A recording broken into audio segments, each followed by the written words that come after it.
Prehistory, the law of fate night. A small fire. 10, maybe 20 people sit close because the dark has teeth.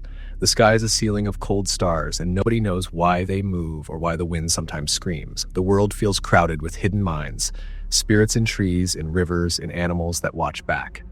The first philosophy is simple and heavy. Things happen to us. Fate is the boss. Someone tells a story. A child got sick after eating a bright berry. Was it poison? Maybe. But it's easier to live with a reason that talks back. The forest spirit was angry. That answer gives the pain a face. If the pain has a face, you can try to make peace. You can leave an offering. You can say sorry. You can do a ritual and feel the floor under your feet again. This is the dark edge of the idea. When you think the world is full of wills, every event needs a culprit. If the rain fails, someone offended the sky. If the hunt goes wrong, someone broke a rule. You can't test that, but you can blame it. And blame is a tool. Watch how it works. The hunters return empty. People are hungry. A wise woman says, "I dreamed the river was insulted." She points to a young man who laughed at a taboo, or stepped wrong in a sacred place, or just looks unlucky today. He must confess. He must fix it. He must give something back to the river, maybe a treasure, maybe blood. Now the group has a plan. The fear has a handle. Rules pile up to manage this fear. Don't speak the bear's true name. Don't look the moon in the eye. Don't step on a certain rock. Don't eat until the elder eats. These rules do things. They reduce risk. Some taboos really do protect the group from disease or danger, and they enforce order. Because if you can say, the spirits want this, then everybody must obey without argument. The philosophy behind it is not written, but it runs the camp like a spine. Submit to what is bigger than you. Suffering is a signal that you failed to submit. The shaman or the elder sits at the edge of the light. They are part doctor, part judge, part storyteller. They learn how to read smoke and bones and faces. They carry the group's anxiety like a second skin. Sometimes they help in real ways. Herbs, rest, a clean wound. Often they help by giving fear a ritual shape. If you can't control the storm, you can drum. If you can't make the sun return, you can dance until morning. Action is relief. Another night, the clan finds a body. Death is the oldest teacher. It says you will not control everything in a voice you can't argue with. People bury the dead with shells, paint, tools. Why? Love? Yes, but also a contract. If we honor you, maybe the line between our world and yours will stay calm. Every burial is a bet that fate responds to manners. If we behave, maybe fate behaves too. Listen to the fire talkers. They tell origin stories that explain why rules exist. Once long ago, a trickster stole the fish from the river. That's why we never take more than we need. Myth becomes a moral fence. Break it and fate will snap at your ankles. Keep it, and maybe fate will pass you by. The dark part is the maybe. When good people still suffer, the story must protect itself. So the logic turns cruel. If the spirits hit you, you must have done something wrong, even if you don't know what. Guilt becomes the default setting. Strangers arrive at the edge of camp. Prehistory runs on small circles of trust. The safest idea is that your people are good and other people are dangerous. The philosophy of the campfire is tribal. Duty to us, suspicion of them. Offerings for your spirits, curses for theirs. The rule is not written, but everyone feels it. Morality has borders. Inside the circle, mercy and care. Outside, fear and quick decisions. This keeps you alive. It also seeds a habit that will grow for thousands of years. Divide, label, justify. Not all of it is dark. The same belief in a living world teaches gratitude. Say thank you to the deer. Waste nothing. Share meat or tomorrow you starve alone. The law of fate drives a deep humility in the face of weather and luck, but humility slides easily into helplessness. If fate decides everything, why try? The group answers with superstition that looks like control. Tie this knot, chant this line, paint this symbol, and fate might blink. It's a cheap lever that often moves nothing, but the feeling of movement can save a panicking mind. Now, picture a different day. A child breaks a rule by accident and harm follows soon after. The link is random, but the story locks in. Rule break, punishment. From then on, every elder will point to that day as proof. This is how a culture bakes fear into memory. And when fear runs the show, someone gets to hold the remote. Usually the one who can speak for fate. There is also the teaching of limits. A hunter watches his spear strike true and still lose the animal to a hidden ditch. He learns the oldest sentence, "You are not the center."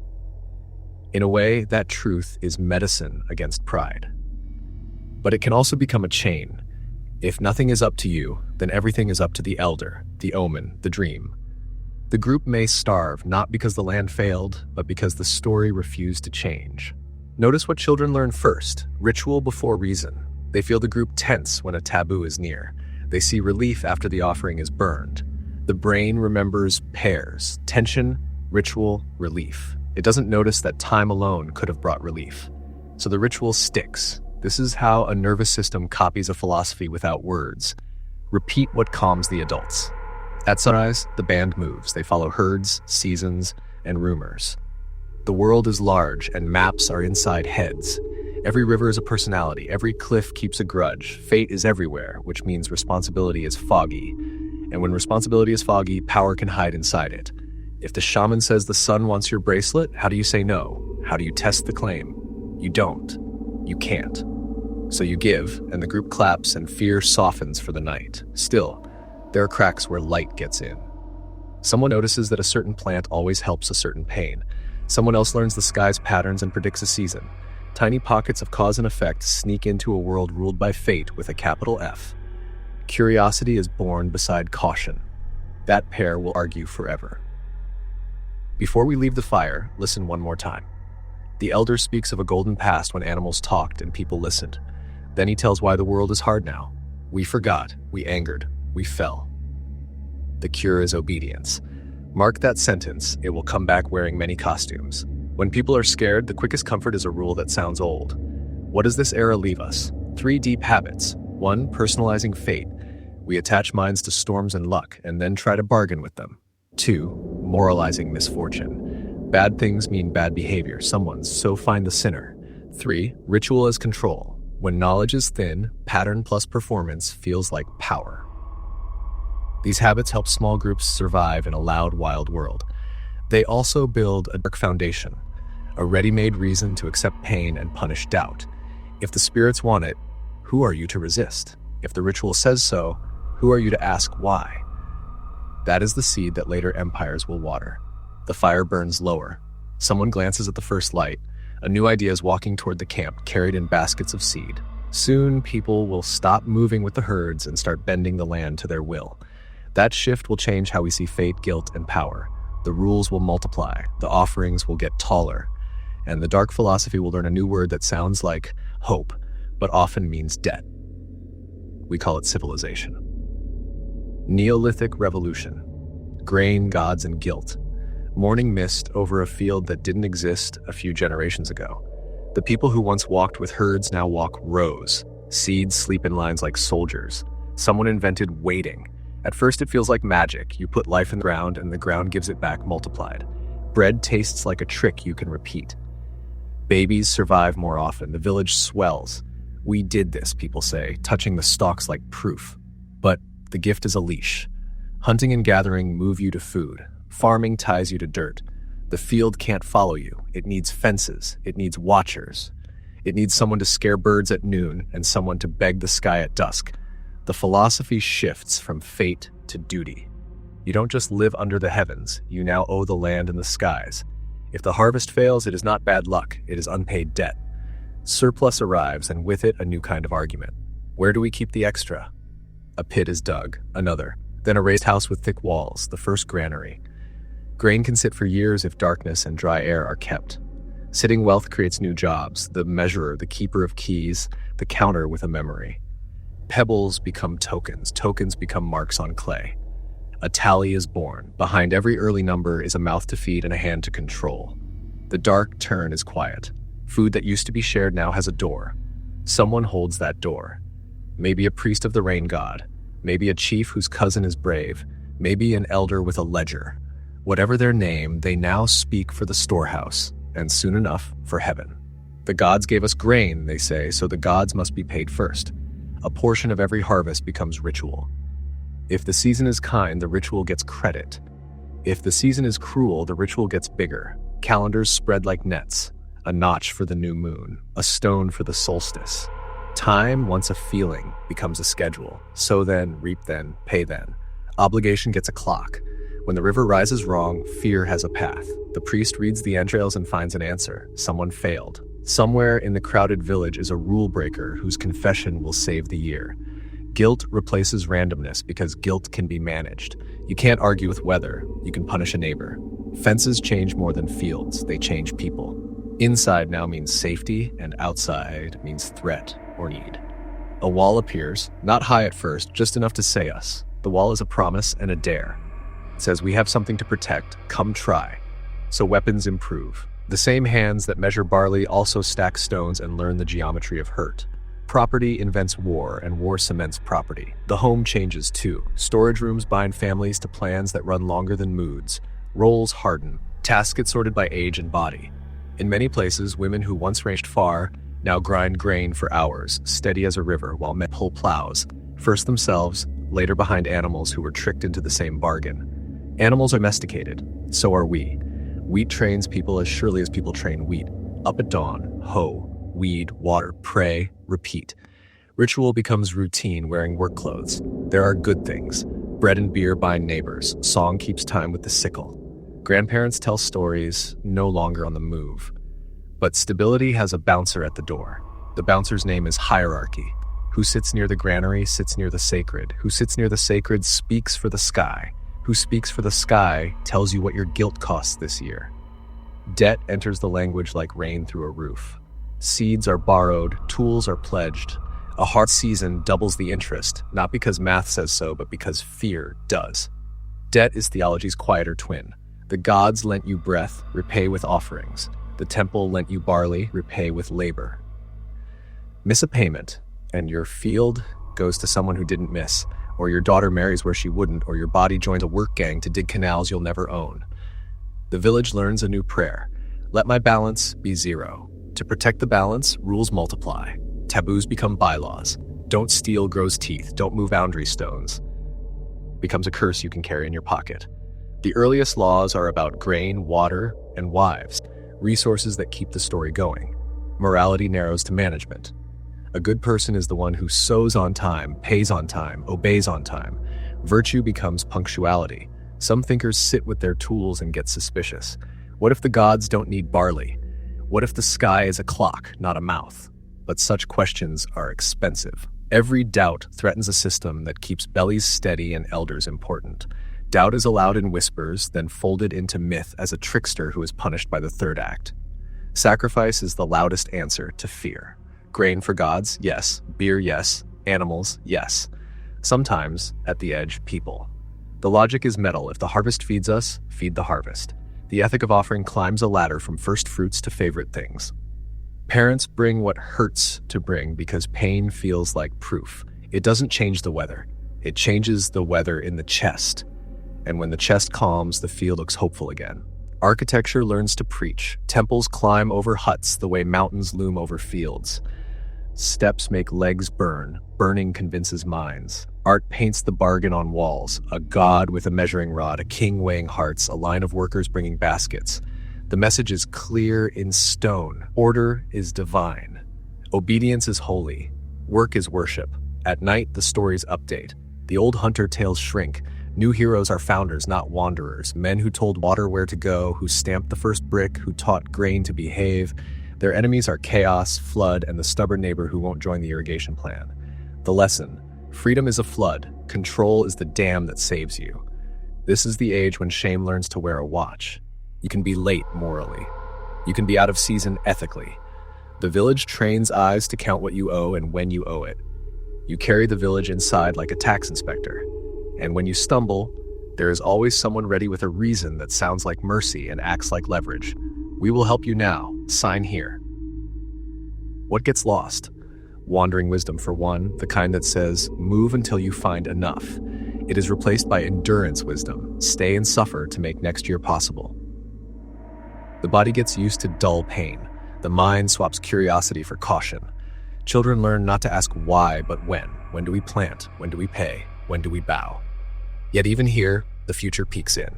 Writing begins as accounting, small marks for jars and oxen, but marks that count can also say, once you can fix a number, you can fix a story. Stories fixed can survive leaders and floods. Some scribe with tired eyes will write a sentence that is not a debt and feel something crack open. Philosophy gets a pencil. Still, the ruling idea of the village is dark and practical. We keep order, or chaos eats us. Suffering is not random, it's a message about unpaid dues. Power is not power, it's stewardship, with perks. The gods are not far, they live in buildings that lease their closeness to you for a fee. The season turns, the harvest comes, the storehouse swells. Festivals bloom like relief. People dance because for a moment the numbers are kind. The priest lifts his hands and credits heaven. The chief lifts his cup and credits the plan. The field shivers with wind and doesn't credit anyone. Next year waits. Soon the small villages will braid into cities. Rivers will be tamed and then misbehave. The ledgers will grow strict collars called law codes. The bargain will be written in stone. Life for order, order for life. If you want to see this philosophy in its purest form, walk east to the place where two rivers argue and kings carve rules on pillars.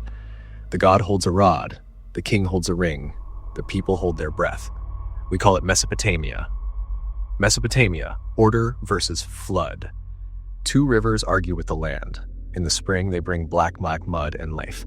In the wrong week, they bring a brown wall that eats houses. Mesopotamia between the rivers is a place where order is not a preference. It's a survival plan. People pile mud into bricks and stack bricks into cities. They draw straight canals to teach the water manners. The city rises from the plain like a promise with stairs. Ziggurats, step temples painted with sky colors. At the top, a small room for a god who needs feeding and bathing and attention. Down below, thousands of hands keep time with shovels. The new philosophy says if we want the world to hold together, we must hold each other together first. But the rivers keep their own calendar, so the story grows teeth. In the beginning, say the priests, there was chaos, a salty goddess of the sea and a fresh god of the rivers, roaring and mixing. Out of their fight, the world was made when the storm gods split the chaos mother like a fish. The sky and earth are her body, cut and arranged. This is not a gentle origin. It's a warning dressed as a creation myth. Everything you love floats on a defeated ocean. Keep it pressed down.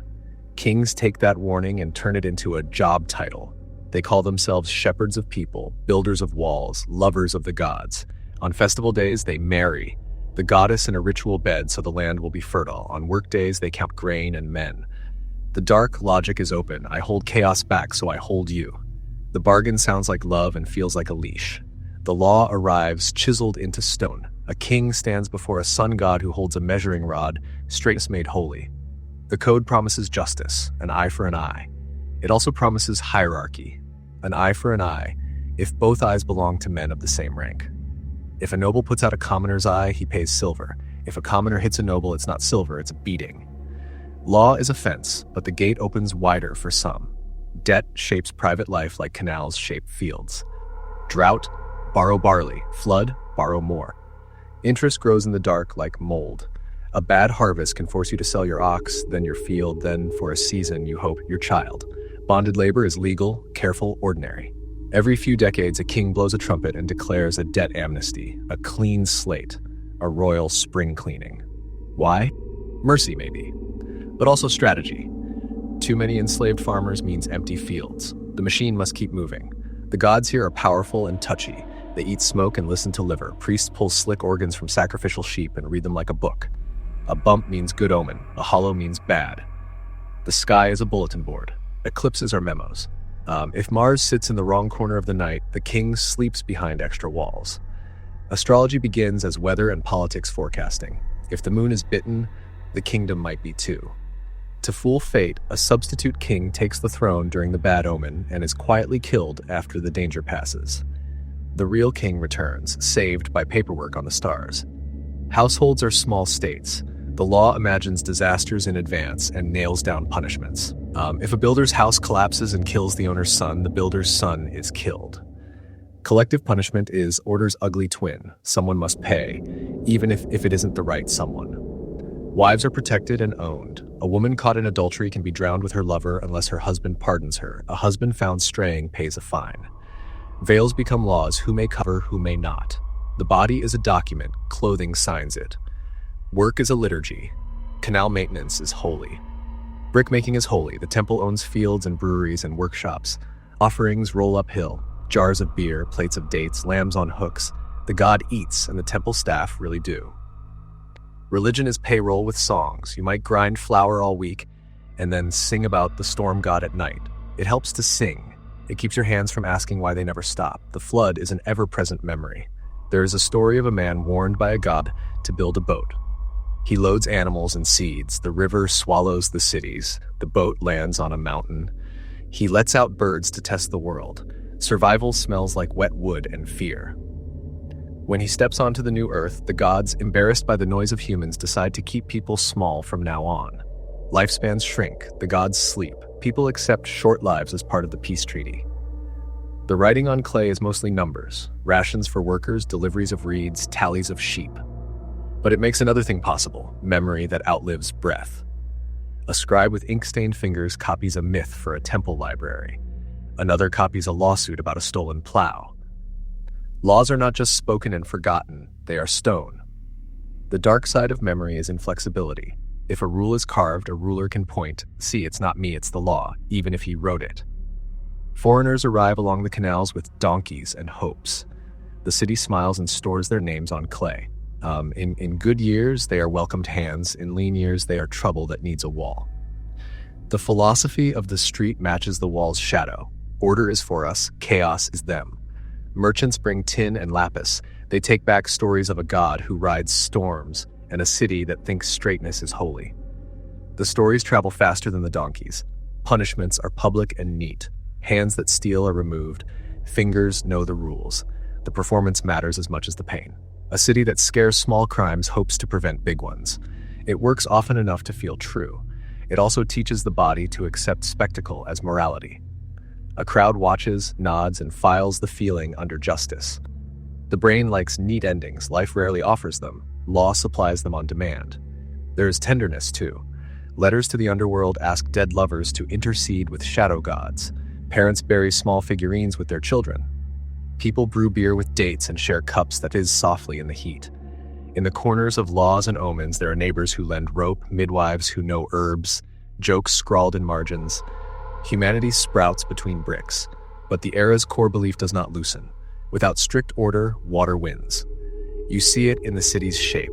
Straight streets, right angles, canals marching off to horizons. You hear it in prayers that sound like plans. May the wall hold. May the gate stand. May the guard wake. You feel it in your back when you carry baskets up temple stairs, one foot after the other, for a god who keeps the ceiling up by keeping you in line. What does Mesopotamia leave in us? Law that looks like fairness and acts like hierarchy. Justice is balanced on a scale that weighs rank as much as harm. Bureaucracy with a halo. Counting becomes holy work. Clerks become minor priests of reality. Fear managed by ritual. If the sky frowns, perform the steps. If the river rises, add offerings. If the omen hurts, appoint a substitute to bleed in your place. Debt as destiny. Owing becomes a way of life. Mercy is a royal event, not a rite. Safety that costs softness. Walls stop strangers and also the breeze. Rules stop chaos and also the heart's question, could it be otherwise? One evening, the river runs calm. Workers sit on the embankment with their feet in the silt and sing a song about the storm god's victory. Tomorrow, they'll patch a canal and carve another tablet. Across the desert, another city is watching the same clouds, asking the same god for different reasons. To the west, a narrower river flows more politely, and people talk more about time than floods. They build tombs like textbooks for the next world and weigh hearts instead of livers. We call that place Egypt. Ancient Egypt, death as a project. The Nile keeps a steady heartbeat. Floods sow, reap rest. Compared to unruly rivers elsewhere, this one behaves like a polite guest. Out of that calm rhythm grows a calm idea. The universe wants order. Egyptians call it ma'at, truth, balance, rightness. Its opposite is isfet, mess, lie, breakdown. The dark twist is simple. If order is sacred, then keeping things the same becomes a moral duty. Change looks like sin. Enter the pharaoh, not just a king, but the hinge between human life and cosmic order. He wears a cobra on his brow, not for fashion, but as a warning to chaos. He makes ma'at, which also means he makes taxes, canals, courts, and war. If the Nile is late, people ask whether someone somewhere failed ma'at. Maybe you, maybe the pharaoh, but more often, you. Life here is a checklist. Your day is bread and beer rations, brick quotas, grain tallies written on pottery shards. But the real checklist waits after you die. Death is a project you prepare for from the day you can carry water. The body must be wrapped right. The name must be written many times. The tomb must be stocked like a pantry for a very long trip. Why so much focus on a trip no one remembers returning from? Because the story is crisp and terrifying. After burial, your ka, life force, and ba, personality bird with a human head, yes, really, navigate the underworld, dodging gates and guardians who ask passwords. You reach a hall where your heart is weighed against a feather of Ma'at. If your heart is lighter, good news. If it's heavy with lies and harm, a monster called Amit, part crocodile, part lion, part hippo, nature's nope collection, eats it. No torture, no hell tour, just erasure. The second death, you stop being. Erasure is the worst thing, worse than pain, worse than poverty. That's why names are everywhere, on stelae, statues, coffin lids, walls. A name spoken keeps you alive. A name chiseled off kills you across time. This is the original do not delete. It is also a political weapon. Annoy the next dynasty and your face gets hammered flat. The state practices damnatio memoriae long before the phrase exists. The Book of the Dead is not really a book, it's a custom set of spells on papyrus, a soul's instruction manual. Families buy versions they can afford, with more spells if the purse is thick, fewer if thin. Priests copy texts that promise safe passage, like a travel agent selling tickets to eternity. The dark joke writes itself. Salvation is means-tested. Poorer graves get shorter manuals, more gates to stumble at. Ethics is paperwork here. In the Hall of Two Truths, you recite the negative confession. I did not steal, I did not lie, I did not divert water, I did not tamper with measures, I did not cause pain. It's beautiful and frightening. Beautiful because it names real moral goods, frightening because it turns character into a list you hope the scales respect. Morality becomes audit. Live right, yes, but also file correctly. Mummification is a technology of hope. Organs are removed, salted, jarred with guardian gods on the lids, the heart stays, your identity's black box. The face is painted to look like a calm forever, and then the tomb is packed. Bread loaves, beer jars, sandals, amulets, combs, board games, weapons, love letters. Ushabti figurines, tiny workers, stand by to do chores for you in the field of reeds. Even in paradise, work gets outsourced. All of this is sincerely meant. It is also a gigantic economy. An army of embalmers, scribes, painters, stonecutters, boatmen, priests. Tombs employ more people than palaces. Corvée labor, tax paid in days of work, builds pyramids, carves valley tombs, extends canals. The ideology is ma'at. The practice is administration. You can feel the bureaucracy in your calves as you climb temple steps to carry offerings up the god's throat. Temples own land, temples lend grain, temples collect grain, priests calibrate festivals to the flood in the sky. A good year credits piety, a bad year increases piety. The gatekeepers of eternity are also gatekeepers of the storehouse. Dark thought. If the afterlife depends on proper rites, then the priesthood holds a quiet knife to every neck. You can see why tomb robbery erupts in thin times, sometimes by the desperate poor, sometimes by officials who know exactly where the gold sleeps. The art tells the same sermon in color. On walls, the pharaoh offers Ma'at, a tiny goddess figurine, to a god, and the god blesses back. Officials present geese and fish in neat rows, forever. Servants harvest lotus forever. Scribes write forever. Paradise is Egypt perfected, which means the same roles, better weather. If you hated your boss in life, this is a mixed blessing. Not everything is calm. At Amarna, a pharaoh named Akhenaten tries a revolution. One sun disk god, Aten, new capital, old temples shut down. The art gets weird and tender, long heads, soft bellies, intimate scenes. But the people hate it. After he dies, the old gods come roaring back. His name gets hammered out. The lesson the elites learn, do not edit the afterlife too much. Ma'at does not like experiments. Women here can own property, sue, divorce, more rights than in many later places. Still, the core philosophy keeps the same shape. Order before innovation, continuity before genius. Scribes memorize, not improvise. Builders copy proven blueprints. Even the gods have job descriptions that read like civil service roles. Where's the darkness? It hides in the comfort. If the world is already correctly arranged by Ma'at, then obedience is goodness and disobedience is not just a mistake, it is cosmic vandalism. A bad harvest? Someone disturbed balance. A border raid? Someone sinned. When everything is a moral indicator, pain always has a culprit. and culprits are useful to power. The Nile's predictability also trains a habit. Trust the cycle, not the question. This saves energy and stabilizes life. It also makes the culture slow to turn when the climate truly shifts or the treasury truly empties. When famine bites hard, the old prayers feel thin, and a darker belief whispers, maybe the gods are tired of you. That is a special kind of despair, shame braided into hunger. Still, hearts beat. Families picnic at festivals, music echoes in columned halls. A girl hides a love poem in a basket. My heart flutters when I see you. It is like a little boat in a storm. A scribe draws a cat under a chair because he's bored and human. In the cracks of granite certainty, tenderness grows like papyrus after flood. What does Egypt leave inside us? Order as virtue. Clean lines, straight measures, correct forms, the ethics of symmetry. Death-centered planning. We build legacies, wills, monuments, names to outlast us. Bureaucracy is theology. Rules become sacred. Clerks become guardians of fate. Fear of erasure. We crave being remembered more than being comfortable. We chase immortality by writing our names on every surface we can find. Audit morality.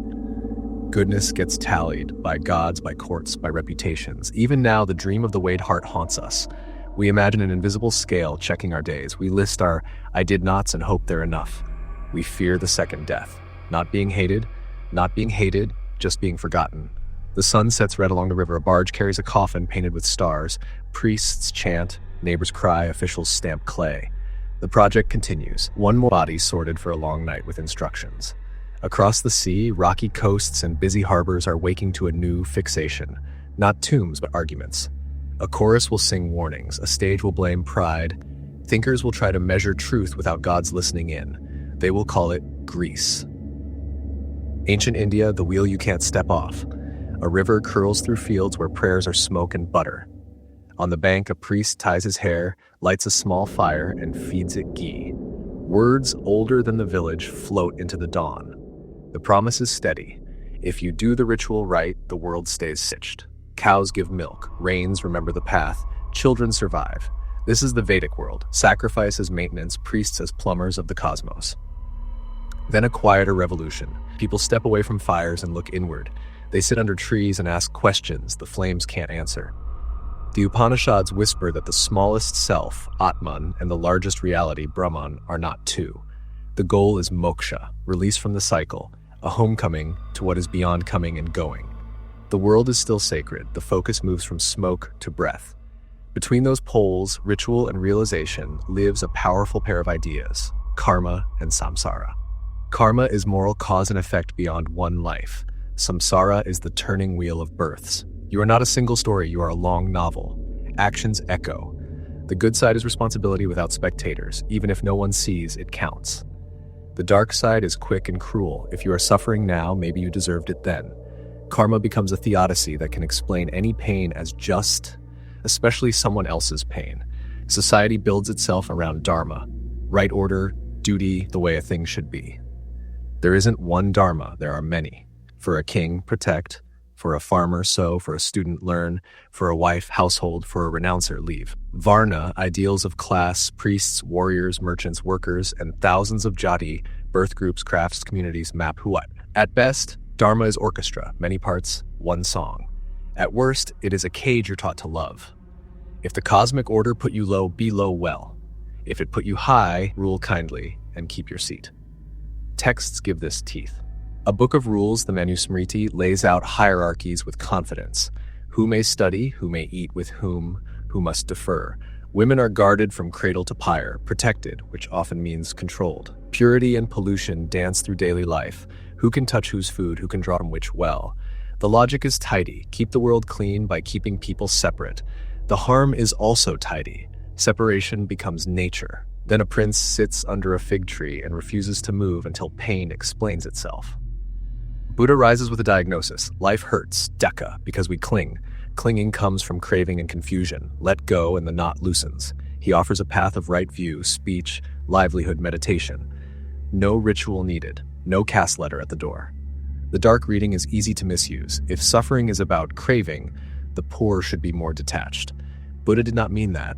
Systems often hear what saves them. Another path, Jainism, says ahimsa, nonviolence, is the highest law. Don't harm a fly. Better don't harm a thought. It is beautiful and hard, especially when poverty bites. An emperor named Ashoka, sickened by his own war, swings the empire toward compassion. Edicts carved in stone urge kindness to prisoners, hospitals for people and animals, tolerance among faiths.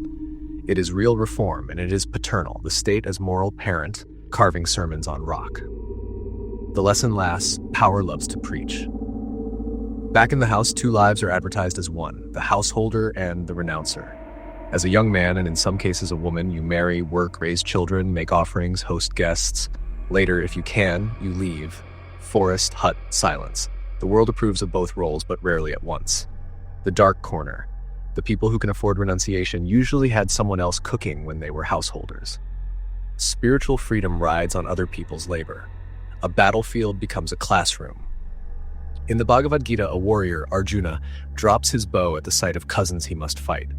His charioteer, who happens to be Krishna, gives a lesson. Your svadharma, your own duty, matters more than your mood. Do the right action without clinging to results. Offer the work to the divine. This can be a medicine for anxiety. Do your part, let go. It can also be a license. A ruler may call violence duty and sleep well. The text holds both uses. Readers choose.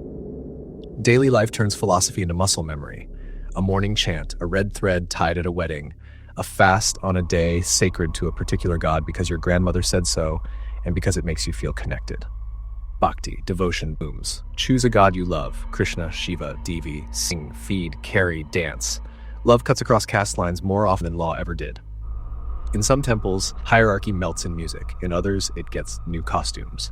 Meanwhile, the brain builds tools. Panini writes grammar so tight it could run on a computer. Mathematicians name zero and play with infinity. Vaisheshika philosophers slice reality into categories. Nyaya argues about how we know. Samkhya splits matter and consciousness. Yoga teaches how to still the mind's spin. It is a wild, brilliant forest, and over it all, the social tree still whispers, stay in your place.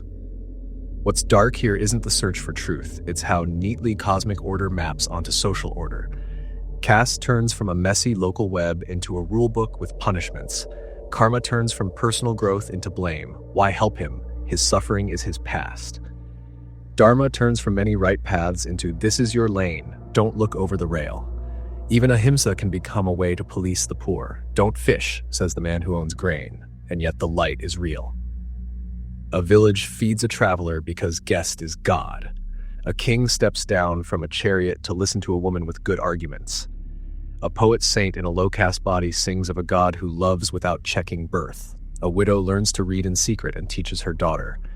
Sati, widow burning, is fought from inside and outside the tradition until it fades. Empires rise and fall, libraries burn and are rebuilt. The ideas keep mutating, absorbing critique, offering new exits. Listen for the core slogans and their shadows. Do your dharma, light, purpose over ego, community over mood. Dark, use duty to freeze injustice, call obedience virtue when it serves the top. Karma, responsibility, actions matter even when unseen. Dark, victim blaming, turn compassion into account keeping. All beings are one. Light, ahimsa, care for animals and strangers. Dark, jump to metaphysics to skip repairing specific wrongs. Renounce to be free. Light, drop cravings, see clearly. Dark, outsource chores to others, call your escape holy. Love God simply. Light, devotion that melts pride and rank. Dark, love used to keep people quiet while power counts. What does this era leave in us? A deep intuition that character is heavier than circumstance, and the risk of using that to excuse bad systems. A spiritual technology, meditation, yoga, compassion practices that heals, and a spiritual politics that can sedate. The habit of reading suffering as a signal and not only as pain. Useful for growth, dangerous for judgment. The split between inner freedom and outer change, and the wisdom that we often need both. Picture 3 scenes before we leave. A mother draws a white pattern on her doorstep dawn. Kolam, feeding ants with rice flour, making art for gods and neighbors, turning care into geometry. A monk sits in monsoon rain and watches a thought pass without grabbing it.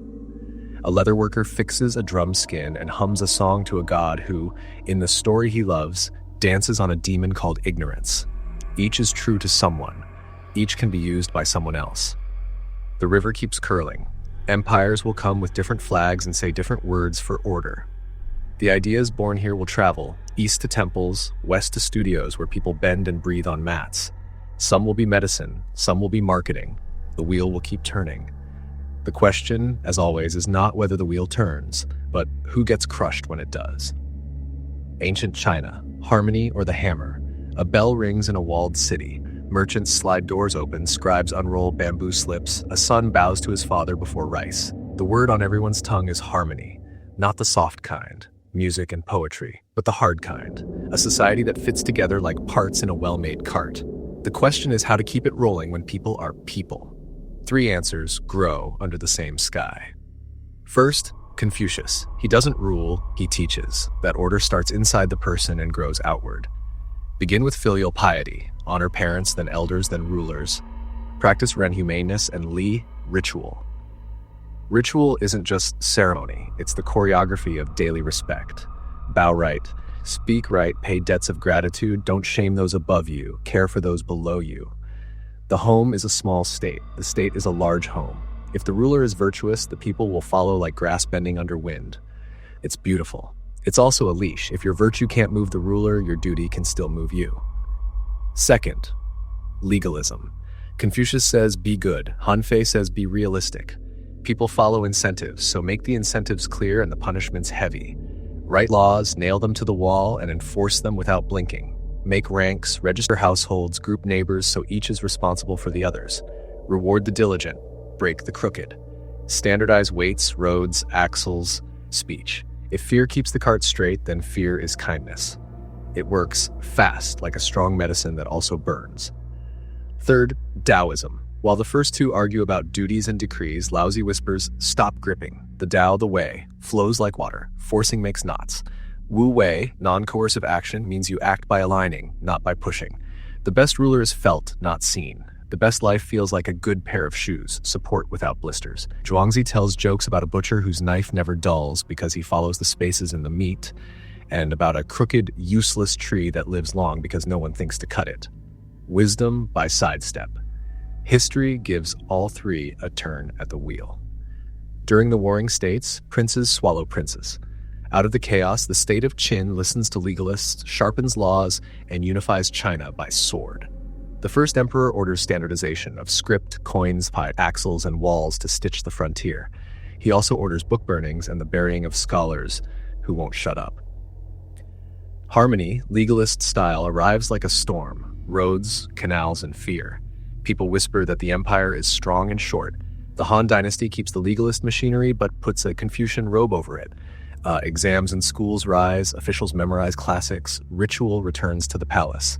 The state says, we rule by virtue, we serve the people, and by the way, register your household, pay the grain tax, and show up for corvée labor when called. Harmony now has 2 hands. One raises a cup to ancestors, the other counts your rice. At home, Confucian ethics feels tender and tight. Parents are honored, ancestors fed with incense and fruit. A son's first duty is to care, a daughter's first duty is to fit. Stories teach by example. A child warms his parents' bed in winter, or tastes medicine first, or sells himself to bury a father. The line is clear, self is second. In a good family, this becomes a net of care. In a cruel one, it becomes a gag. Don't shame your father, silences bruises. Obey becomes a lid. In government, rituals polish power. A ruler performs the sacrifices, plows a ceremonial furrow each spring to model work, sets the calendar. If floods or famine strike, people ask whether heaven is displeased. The doctrine is elegant. The mandate of heaven grants the right to rule to those who rule well. The dark twist is in the weather report. Drought means heaven is angry. Rebellion means heaven has moved its mandate. When the dynasty is weak, everyone watches the sky for permission to revolt. And when revolt comes, it pays in blood. Legalism never leaves the toolkit. Collective responsibility ties 5 households together. If one commits a crime, all may be punished. Mutual surveillance becomes civic duty. Laws ban idle talk, punishments are vivid and public. The theory says fear protects order. The practice says fear freezes honesty. Officials learn to report good news up. Mistakes are buried with their makers. A system that demands perfection learns to fake it. Taoism leaks into daily life like mist. Farmers time planting by the moon, hermits brew tea with mountain water and write poems that say more in what they don't name. Even emperors keep a Taoist on retainer for days when not acting is the wisest act. The danger of Taoism is its comfort. Let it be can slide into neglect. Wu Wei can excuse a lazy state and a checked-out conscience. The exam system grows teeth. In theory, anyone can study the classics, pass the tests, and serve the state. In practice, a class of families can afford decades of tutors and ink. Villages pool money to push one bright boy up the ladder. If he makes it, he brings honor and help. If he fails, he returns with tired eyes to a field that no longer fits. Meritocracy tastes sweet and grinds millions. The dream is fair. The pipeline is narrow. Markets bustle under the rules. Salt and iron become monopolies. The state debates whether to profit or to leave trade to merchants. There's a famous salt and iron debate in the Han, economy as morality play. Officials praise frugality and scold luxury while palaces glitter. Peasants carry grain on their backs up mountain paths to pay taxes. A bad harvest means debt. Debt means selling tools, then ox, then land, then perhaps your time. Rebellions wear slogans like Great Peace and raise yellow scarves. They promise a world turned upright. They end under cavalry hooves. What's the darkness inside harmony? Role over person. You are your place. Child, subject, official. Kind when kind. Crushing when the place is wrong or the person is hurt. Face over truth. Ritual polishes appearances. Appearances defend status. Status resists correction. Law without mercy. Legalist methods keep roads safe and hands busy. They also make fear a habit, honesty a risk, and crew an administrative style. Heaven as rubber stamp. Success proves virtue after the fact. Failure proves guilt. Power wraps itself in cosmic language and calls obedience cosmic duty. Elegance as excuse. Taoist ease can become elite quietism, sip tea, write a poem, ignore the tax collector's whip. And the light? Care as structure. Filial piety at its best makes elders safe and children held. Communities feed their old, keep graves clean, remember names. Learning as ladder. The exam dream opens doors that birth alone would lock. Never enough, but not nothing. Ritual as kindness. Bowing, offering, measured speech. Habits that make friction smaller and violence rarer. Self-restraint and power. A ruler expected to be moral can be judged by his own code. Ministers can quote the classics to his face. Softness against hardness. Taoist wisdom saves lives by reminding rulers and workers that forcing breaks things. Sometimes stepping aside is the bravest step. 3 small scenes. 1. A county magistrate, tired and honest, reads a peasant's complaint. The law says whip. His conscience says warn. He quotes Confucius to justify mercy. He files a report that keeps his job and the man's back. Harmony, imperfect but human. 2. A legalist minister drafts a policy. 10 families, 1 register. If a thief runs, all 10 answer. Crime drops, so does trust. Doors close, smiles thin. The streets are quiet because speech learned to be careful. 3. A hermit returns to town after years in a hut. He watches a new governor bully a widow over a boundary stone. He laughs, tells a Zhuangzi story about a useless bef, tree too twisted for planks, and the crowd laughs too. The governor reddens and backs down. Softness wins in public for once. China's old bargain still echoes. Order first, self second, law tight, ritual smooth, nature watched, desire trimmed. The danger isn't the values, it's the imbalance. Too much Confucianism and you choke on etiquette.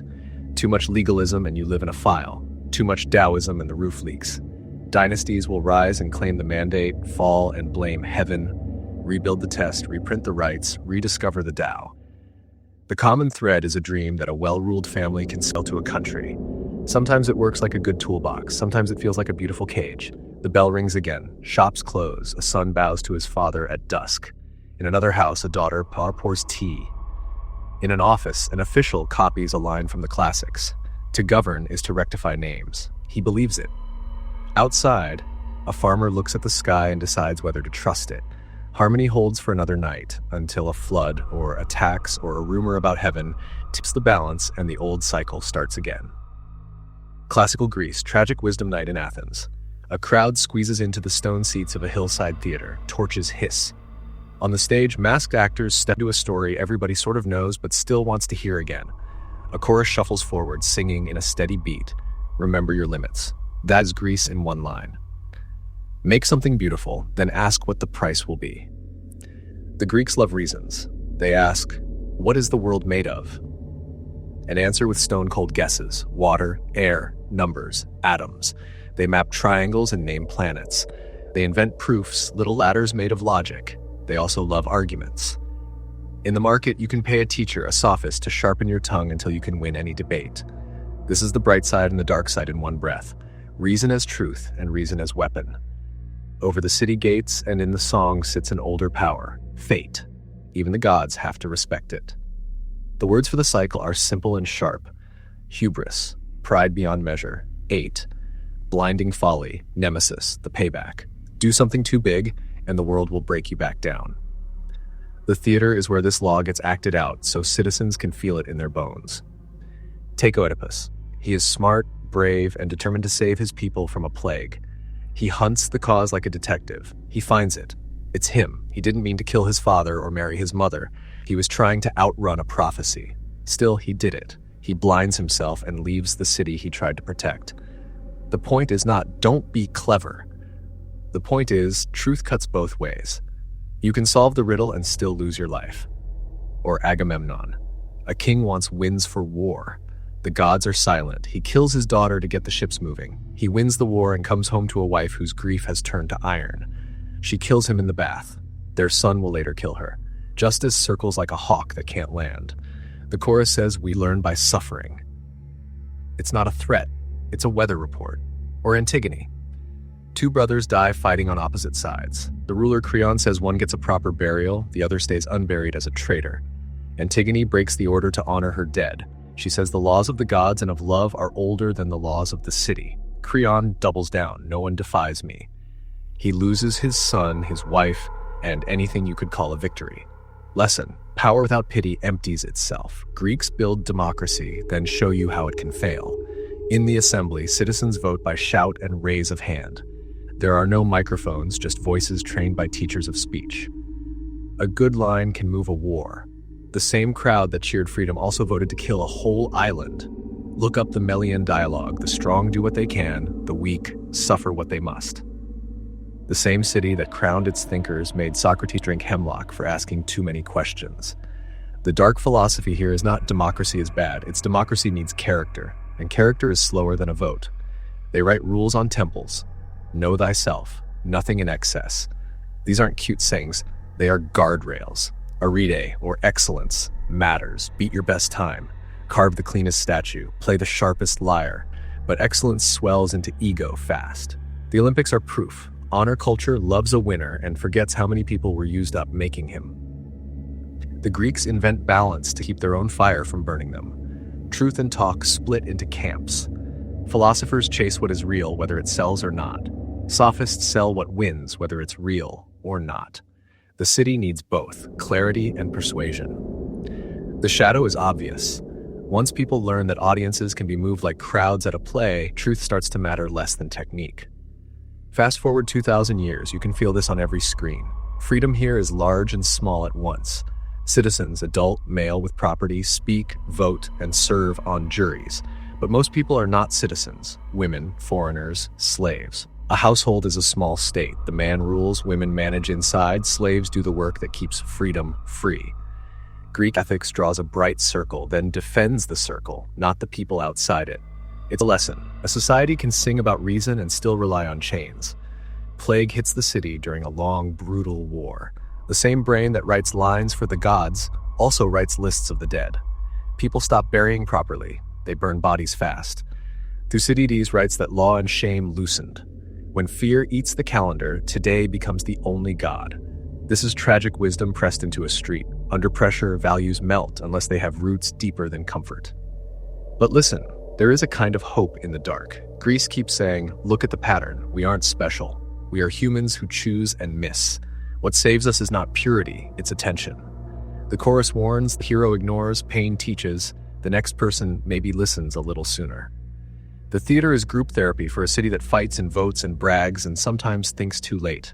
The gods in Greece are a mirror. They are beautiful, petty, jealous, clever. They reward courage and punish success that forgets where it started. Above them all sits Moira, the portion allotted, the limit. Even Zeus has a boundary. This is a hard comfort. No one is above consequence. Not kings, not geniuses, not you.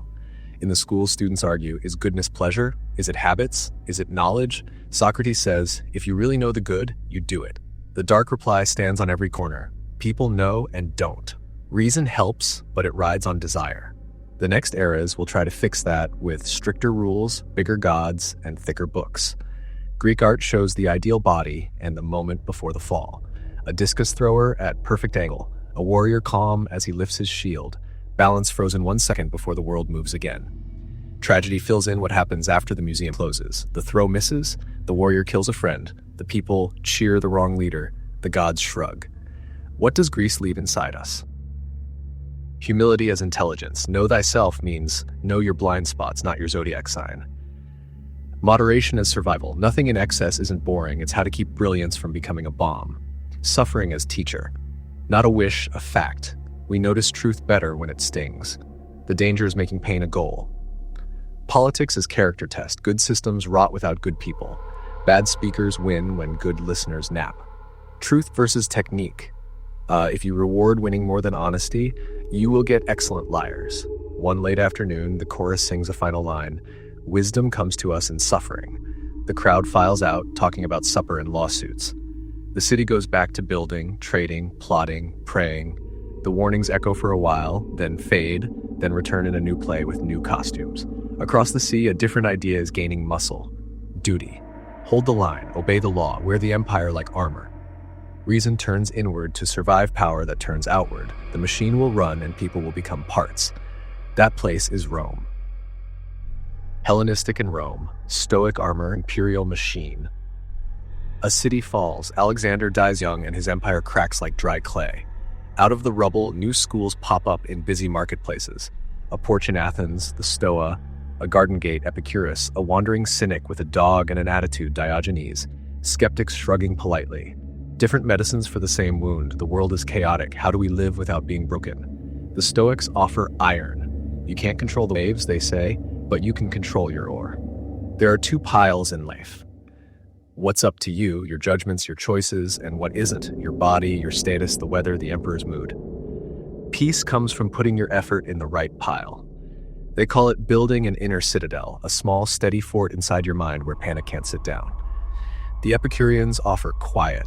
Not greed, not wild parties, just small garden, good bread, a few friends, and freedom from useless fear, especially fear of angry gods. The cynics strip life to the skin, own little, want less, tell the truth even if it gets you slapped. The skeptics advise caution, the world is slippery, hold beliefs loosely. Then Rome arrives, the world's best road builder and worst neighbor. What is Rome's philosophy? On marble it says, virtus, courage, discipline, pieta, discipline, duty, mos morum, the way of the ancestors. In practice it says, hold the line, feed the machine. A Roman farmer soldier learns early, plant straight, march straight, think straight, about Rome. Rome turns duty into an ecosystem. Fathers hold patria potestas, legal power over the household, including, in early days, life and death. Generals become celebrities, law becomes a weapon and a pride. Roads slice mountains, aqueducts stride across valleys, tax records sit tidy on wax tablets. The empire calls this civilization. The dark edge, people become parts. Villages turn into supply points, men into legions, women into alliances, foreigners into labor, slaves into everything else. Pax Romana, Roman peace, arrives like a heavy blanket. Yes, pirates vanish, trade booms, cities glow at night. Also, resist and learn new Latin words for pain. Crucifixion dots the horizon like grim punctuation. Crowds cheer games where criminals die as entertainment, and gladiators bleed for civic health. Bread is cheap on festival days. Politics is cheaper every day. If Mesopotamia taught that order saves you from flood, Rome teaches that order is you, and you exist to keep it breathing. Where do the Greek schools go now? They move into Roman houses. A senator quotes Zeno between votes. An ex-slave named Epictetus teaches freedom to men who are free on paper but chained in their heads. A wealthy advisor named Seneca writes letters about self-control while serving a violent emperor. Marcus Aurelius, the emperor himself, scribbles private notes in a tent on the frontier. You could leave life right now. Let that determine what you do and say and think. Stoicism becomes the empire's favorite inner armor, a way to stay clean in a dirty job. There's beauty in it. Stoicism says every human shares the same spark of reason, therefore every human is kin. It invents a kind of early cosmopolitanism, citizen of the world. It shrinks the ego. You are a wave, not the ocean. But control what you can, accept the rest, help where you stand. If you do the right thing and it hurts, that's the price of being decent. Focus on character, not applause. But the dark twist is easy to miss. Inner armor can excuse outer cruelty. If I tell myself only my choices matter, other people's suffering can start to look like weather. Unfortunate, yes, but external.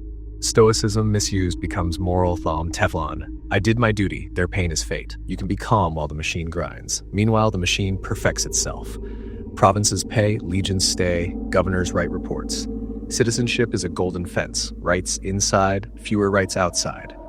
The empire hands out citizenship like loyalty badges to bind elites to Rome. Locals take Roman names, adopt Roman gods, play Roman politics.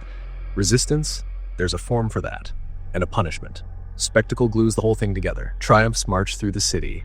Captives chained, treasures shining, a general in purple pretending to be near divine, while a slave whispers, "Remember, you are mortal." That whisper is stoic humility as stage prop, a moment of wisdom inside a parade of power. The crowd roars anyway. Inside homes, philosophy works like a daily workout. Today someone will insult me, I will not answer in kind. Today I will lose money, I will not lose my temper. Today I will die. Maybe not, but I'll be ready. It's good medicine. But the city outside keeps hiring the disease. Conquest for glory, slavery for efficiency, cruelty for order. A line from a Roman historian hits like a slap. They make a desert and call it peace. Not every Roman mind sleeps. Some Stoics pay for their virtue. Cato kills himself rather than bend to a dictator. Thrasea refuses to flatter a mad emperor and is ordered to die. He opens his veins in a bath and talks calmly to friends as he fades. Seneca receives the same order and tries to obey his own advice. The empire tolerates quiet virtue until it doesn't. When your inner citadel threatens the outer state, the state knocks on your door. Household ethics show Rome's everyday philosophy. A good man, by Roman standards, keeps oaths, pays debts, honors ancestors, defends friends, and doesn't cry in public. A good woman runs the house, raises strong children, obeys. Infants can be exposed, left to die if the father decides the family can't carry them. Slaves are beaten or freed at a master's whim. Love exists, laughter exists, kindness exists, but law defines the borders of all three. Religion becomes policy. The empire doesn't mind your local gods, it minds disloyalty. Burn a pinch of incense to Caesar and keep your temple festivals. Fine. Refuse and you look like a traitor. The imperial cult, emperor as divine, is less faith than oath system. It turns piety into a loyalty test. Many play along, some refuse and pay with blood. A new movement will soon refuse loudly, claiming one god above all states and a kingdom without legions. For now, it's small and strange and occasionally on fire. There's still tenderness in the cracks, letters home from soldiers asking about grapevines, a midwife's hands that save a mother, a freedman buying his own shop and carving a sign with pride. A verse scratched on a wall, I was here, I loved.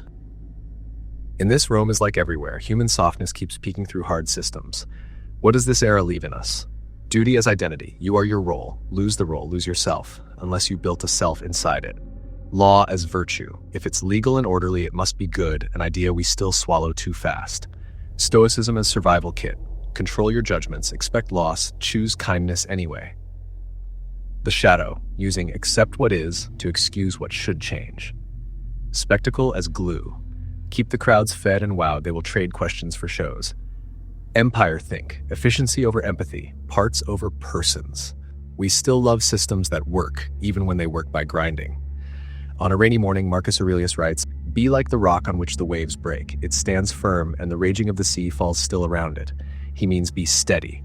The storm outside his tent is real. Plague, war, politics. His steadiness helps him be decent in a job that kills decency.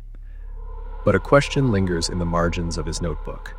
What if the sea is people? If your calm requires others to drown quietly, is it still a virtue? Soon, a new philosophy will answer with a shout that echoes down centuries. The low are high, the weak are strong, suffering has a crown. The empire will try to swallow that shout and will end up changed from the inside out. The center of the story will move from marble statues to wooden crosses, from public honor to private conscience.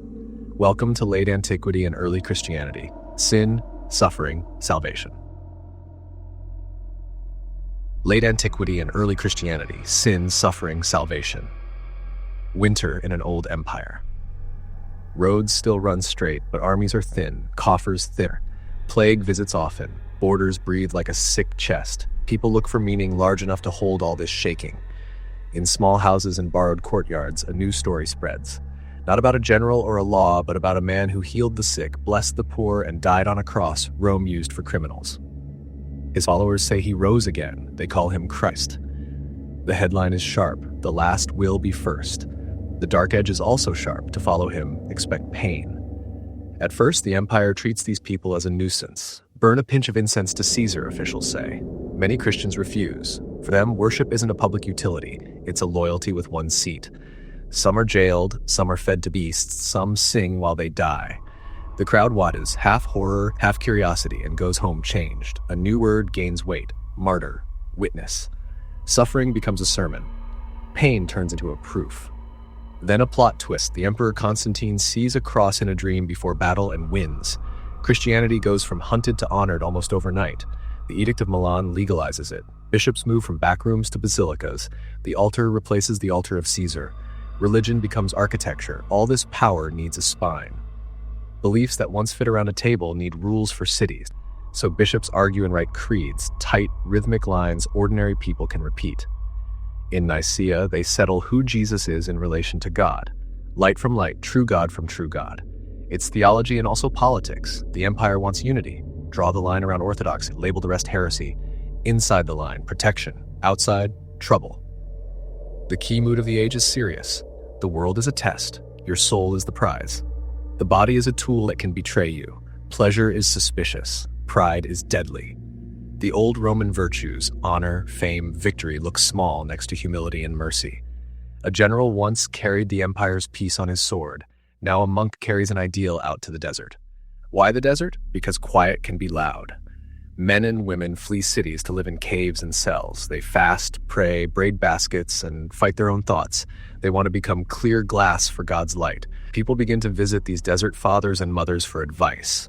A new kind of authority forms, conscience with calluses. City churches build an economy of care. Widows are fed, orphans lodged, the poor treated as sacraments. Hospitals start as houses for the sick because mercy is not just feeling, it's logistics. But mercy gets rules. Who qualifies? What counts as help and what counts as indulgence? The line shifts with need and fear.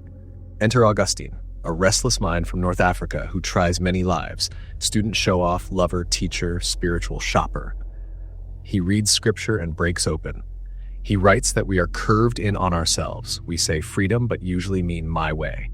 He listens to his own heart and hears two cities inside. The city of God, love of God to the contempt of self, and the earthly city, love of self to the contempt of God. On the day Rome is sacked, he tells panicking Christians, the marble city can fall and the true city still stand. Augustine sharpens a dark idea, original sin. We inherit a bent will like a family debt. We want the good, but we trip over our own feet. We need grace, help we don't deserve. This comforts the guilty and frightens the proud. It also gives leaders a strong tool. If rescue comes through the church's sacraments, then the church holds the ladder out of the pit. This becomes a system: sin, confession, penance, absolution. Not to buy off God, but to heal a soul. Still, it can feel like paperwork. How many prayers? How many fast days? What if you die with an unpaid balance? Anxiety grows a side business. Relics, saints' bones and clothes, and pilgrimages to holy places. Touch, walk, weep, and hope the ledger tilts. Power learns to kneel sometimes. The Emperor Theodosius slaughters civilians in a rage. Bishop Ambrose blocks him from communion until he repents. Imagine that moment. A ruler of the known world waiting at a church door. A new scale of authority appears. The state fears the altar as much as the sword. But the church has its own shadow. When unity is the goal, dissent is a disease. Debates over one word, same substance or like substance, end with exiles. Councils condemn not just ideas but people. Heresy hunts start with letters and end with soldiers. The logic is clean and cruel. Error damns. Love forbids letting error spread. Dark fruit grows on a bright tree. The late empire is full of endings that feel like prophecies being fulfilled. Barbarians, who are also often Christians of a different stripe, cross rivers and settle in Roman houses. Taxes dry up. Legions defect. Some leaders call this judgment. Others call it history. Every day people learn a new skill, surviving in patchwork worlds. The church becomes a memory palace where old literacy and new hope share a roof. Ask an ordinary believer what life is about now. They might say, to save my soul and help my neighbor. That's the light. Ask what they fear. Hell, not just pain, but separation. That's the dark. The sick logic of fear can push kindness. It can also push cruelty for your own good. A father drags a son to baptism with tears and threats. A mob burns a temple and calls it cleansing. Good ends excuse ugly means. This will echo for a long time. Sex gets a long, stern look. Chastity is high honor. Marriage is holy because it disciplines desire. Unmarried women who dedicate themselves to God gain odd, real power. Virgins who refuse rich suitors and answer only to bishops and to their own vows. Yet many are policed harder than protected. A culture can admire restraint and still harm the restrained. Meanwhile, other streams flow. Neoplatonists teach that the one is beyond words and the soul must climb by contemplation. Manichaeans split the world into light and dark and make evil a substance rather than a wound. Rabbis gather in houses to stitch law and story into the Talmud, a portable homeland. The mood everywhere is canon building. Fix the text, seal the jar, carry it through the storm. Art learns new faces. The perfect torso gives way to big eyes that look past you. Mosaics shimmer in dark domes, gold, blue, saints hovering like ideas. Basilicas are barn-shaped ships for souls steering toward a shore they can't see. The empire in the west fades. The empire in the east, future Byzantium, glows like a candle in a cave, smaller, steadier, fierce about images and words. What's the dark philosophy underneath?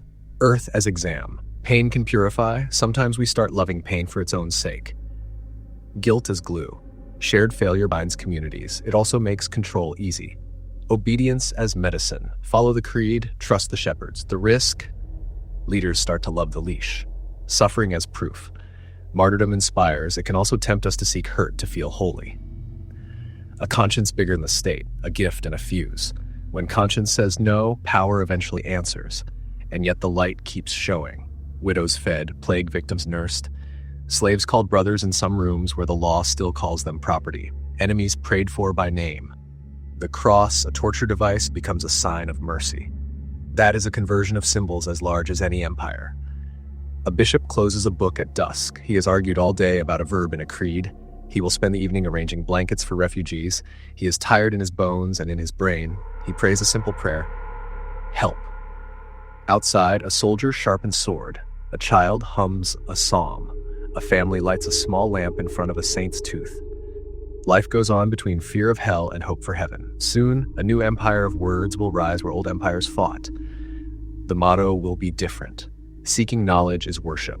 Libraries will swell, instruments will point at stars, medicine will learn to wash its hands, but lines around heresy will still cut, and rulers will still try to steer belief. We call the next chapter the Islamic Golden Age, knowledge as worship and risk. Islamic Golden Age, knowledge as worship and risk. Night lamps burn in Baghdad. A river of ink moves through the city. Copyists, students, translators hauling scrolls like bread. In a grand hall called the House of Wisdom, scholars sit shoulder to shoulder under hanging lamps and turn the world into Arabic, Greek medicine, Persian astronomy, Indian numbers. A new idea hums over the desks like a prayer. Seeking knowledge is worship. The religion behind the city says the universe is one thing made by one God, Tawheed. If the world is coherent because its maker is, then studying it isn't nosy, it's respectful. The prophet's sayings praise learning, so kings fund it, merchants endow it, parents push their kids toward it. Paper, borrowed long ago from China, multiplies pages the way grain multiplies in good soil. Libraries grow like orchards. Listen to the names as if they're tools on a workbench. Al-Khwarizmi writes a book on algebra, showing how to solve problems step by step. His name becomes our word algorithm.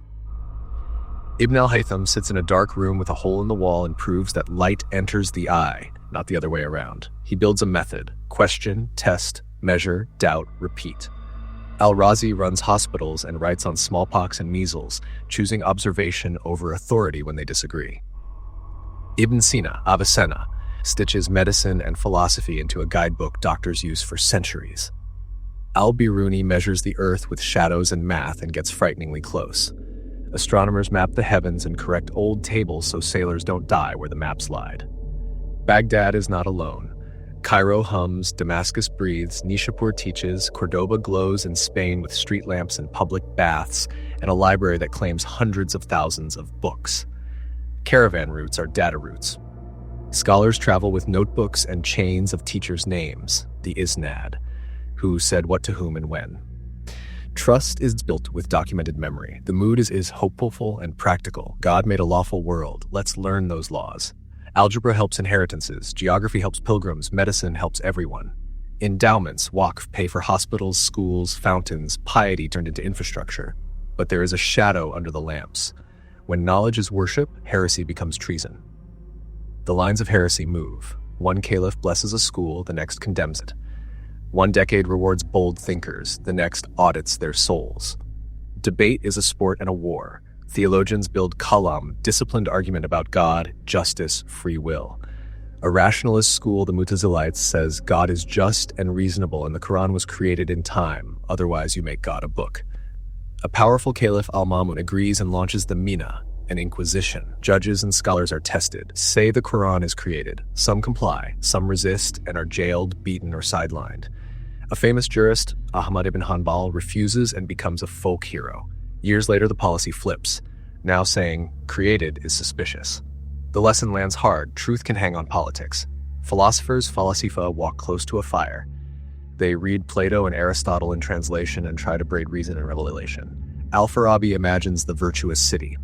Ibn Sina argues for a necessary being and a layered universe of intellects and spheres. Their work shines, but critics sharpen knives. In the East, Al-Ghazali writes the incoherence of the philosophers, accusing them of overreaching, of claiming certainty where only faith should speak, on the world's eternity, God's knowledge of particulars, bodily resurrection. He also writes a manual for the heart, warning scholars against pride. Polish the mirror inside, not just the sentences outside. In Spain, Ibn Rushd of Veros answers with the incoherence of the incoherence, defending reason's dignity and insisting that properly done, philosophy clarifies religion. For a while, both books are copied. Then, rulers change, shelves change. Non-Muslim communities live inside the system, dhimmi, protected but taxed, jizya, allowed to run their own courts, sometimes rising high as doctors, translators, financiers. Many are crucial to the translation movement. The light here is plural skills. The dark is ranked belonging. Tolerance lives, but it often depends on the mood of the palace and the harvest. Law fiqh blooms into a forest. Schools form, Hanafi, Maliki, Shafi, Hanbali, each with methods for reading scripture, cases, analogies. The science of hadith becomes a massive filter. Thousands of reports graded by chains of narrators, reliability charts, subtle criteria. It is careful work. It is also gatekeeping. Over time, a pressure grows to prefer taqlid, following precedent, over ijtihad, fresh reasoning. Stability is a relief. Too much stability becomes a lid. Books are life and power. Libraries rise and burn. A ruler angry at a faction empties their shelves into a river. Another buys entire collections at ruinous prices to display their piety. Scribes feed their families copying commentary on commentary. A young genius can climb by writing or be crushed by a single accusation hung on a sentence taken wrong. Daily life holds the philosophy in small acts. A doctor washes hands because the prophet praised cleanliness. A merchant signs a contract witnessed at the mosque. A mathematician prays, then returns to proofs. A mother teaches her son letters by tracing Quranic verses. He grows up to write on optics. Devotion powers curiosity until curiosity steps on the wrong toes. And then there is empire. Caliphates expand, fracture, reform. Turks rise as soldiers and then sultans. Palaces whisper, money moves. Scholars court patrons for protection and space. Patrons court scholars for splendor. The same ruler who funds a hospital can send soldiers to silence a poet. The same judge who frees a heretic today can jail a rival tomorrow. The message to thinking minds is mixed. Dare, but check the wind. What's dark in this bright age? Sanctifying knowledge invites sacred policing. If learning is holy, leaders feel duty-bound to guard it, with prisons if needed. Lines of heresy shift. Today's orthodox can be tomorrow's outlaw. Courage and conformity both get people killed, depending on when. Brilliance can live on patronage. When power sneezes, libraries catch cold. Tolerance can be tiered. Protected status is not equal status. A different faith or sect often means different rights. Precedent hardens. The fear of chaos can freeze inquiry into repeating footnotes. And yet, hospitals take everyone. Travelers memorize the stars and carry recipes and poems across deserts. A blind poet recites history like rain. A craftsman in Damascus perfects steel that bends without breaking. A girl in Cordoba learns to read in a courtyard and grows old telling her grandchildren stories of lamps and books. Everywhere, the conviction survives that truth belongs to God, so it cannot fear a question, even when people do. This age leaves deep marks in us. The lab is prayer. You can study the world because you love its maker, or because you love the truth for its own sake. The method looks the same. The library as statecraft. Control shelves, control futures. The double bind of piety. Faith fuels science and sometimes chains it. Translation as salvation. Knowledge crosses languages and outlives conquerors. One evening, the lamps in Baghdad flicker as wind finds a crack. A copyist lifts his pen and waits. Far away, horse hooves gather. New powers with new rules. Some cities will burn, others will rebuild. In Europe, monks copy slowly. Soon universities will argue loudly. Knights will swear oaths, popes will raise banners, logic will be yoked to creed. Next comes medieval Europe, feudal oaths, holy wars, scholastic chains. Medieval Europe, feudal oaths, holy wars, scholastic chains. A bell rings across fog, fields wake before the sun, a manor house sits on a hill, a church beside it, a village below it, three shapes that explain the age, lord, altar, plow. The philosophy is simple and stern, everything has a place. Keep yours. Start with the oath. A kneeling man puts his hands inside a lord's hands. He promises fealty, the Lord promises protection. Land, a fief, flows down, service, soldiers, labor, dues, flows up. The words are sacred, sealed before relics, watched by saints. Break an oath and it's not just a contract dispute, it's sin. In a world with thin margins, betrayal feels like a hole in the roof during winter. Most people are serfs, bound land they don't own. They owe days in the Lord's fields, a cut of their grain, fees for using the mill and oven, fees to marry, fees to die. Yes, a Harriet when you go, because your best animal returns to the Lord. It's not slavery, but freedom lives far away. What's the philosophy beneath the fees? Security first. You buy safety with obedience. You trade unpredictability for hierarchy. You hope your Lord is a decent weather pattern. The church sits at the village center like a clock that keeps eternity. Its calendar, Advent, Lent, Saints' Days sets the beat of the year. Its teaching sets the beat of the heart. Life is a test. Death is a gate. You are born curved by sin. Grace can straighten you if you let it. The path is narrow but marked. Baptism, confession, penance, mass, last rites. The priest hears your dirt and assigns soap, prayers, fasts, alms. Guilt is not just a feeling, it's a ledger the church helps you balance. There's kindness here. Parish relief feeds widows and orphans. Monasteries run hospitals, more hospitality than modern medicine, but still beds, broth, hands. Monks copy books in cold rooms, turning a few precious libraries into a web memory. Rule of Benedict: pray, work, read, obey. The monastery is an ark for ideas, and yet the shadow grows long. Indulgences, remission of temporal punishment for sin, start small. Good deeds, pilgrimages, and swell into an economy. Donate to a hospital, to a shrine, to a crusade. Receive a letter promising spiritual benefit. For many, it's comfort. For some, it's a racket. When suffering is currency, leaders can mint it. War learns to kneel. A pope lifts a cross staff and calls men to crusade. A holy war with remission of sins for those who go. The pitch is spiritual payday and a clean, simple map. We versus not us, God on our side by definition. The result is a mix of courage, horror, pilgrimage, loot, prayer, massacre. On the road east, mobs murder Jewish communities, neighbors turn targets. In cities like Jerusalem, civilians die under banners that say mercy. The story told at home, glory and relics. The story on the ground, humans. Violence gets rules. Chivalry, be brave, honor ladies, protect the weak. Knights sing about it and break it often.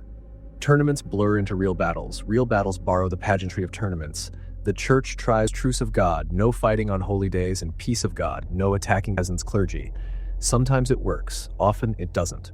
A sword loves excuses. When swords pause, courts argue. Canon lawyers knit scripture, councils, and custom into canon law. A legal system inside the church that rivals king's law. Disputes over marriage, wills, and morals run through ecclesiastical courts. Excommunication becomes a political weapon. Lose the sacraments, lose legitimacy. A king stands barefoot in winter at Canossa to beg a pope's forgiveness so his nobles will stop smelling blood. Then the universities bloom. Bologna for law, Paris for theology, Oxford for all of it in rain. Students shout in Latin, masters read lines from Aristotle in the Bible and stitch them with logic. This is scholasticism, faith and reason on the same bench, reason with a leash. Thomas Aquinas writes the big book, Summa, posing objections, answering them, saying exactly how far Aristotle can come before scripture says, stop. It's beautiful, careful, and controlling, light, but with shudders. Not everyone loves the leash. Abelard questions too boldly and pays in flesh and exile. Mystics, Hildegard, Mechthild, Julian, write visions of God that bypass footnotes. They're tolerated until they threaten the furniture. Heresy bubbles, Waldensians preaching poverty without permission, Cathars with a stark dualism, spirit good, matter evil, that terrifies bishops. The response is familiar. Inquisition, investigation, confession, penance, sometimes fire. The logic is pastoral with teeth. Error kills souls, shepherds carry crooks and swords. The Black Death hits like a thunderclap, mid-14th century. A third of Europe dies in a few years. Priests bury body after body. Some run, some stay and die with their people. Explanations multiply.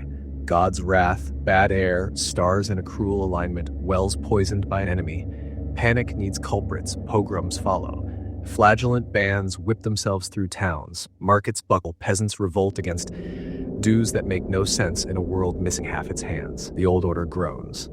A dark lesson sets. When fear peaks, mercy drops, unless habits of mercy were trained before the fear. Economy is philosophy in work clothes. Guilds set prices, protect apprentices, police quality. Sumptuary laws tell you what you can wear, so class lines stay readable. Tithes, 10% to the church, and dues to the Lord, and rents to the miller, and tolls to the bridge, all are justified with ma'am. It's the order of things. Refusing isn't just rebellion, it's impiety. The invisible doctrine, godlike stacks of ranks, of duties, of coins. Women live inside walls and around corners of power. Abbesses run lands, queens broker treaties, midwives deliver babies and get blamed when they die. A few write, most don't. Witch hunts, mostly later, early modern, grow from medieval soil. Fear of hidden female harm, learned men with books ratifying village suspicions. The church rarely invents the panic, it often blesses it. The dark habit persists. If something breaks, look for a woman or a stranger. Yet the age is not gray.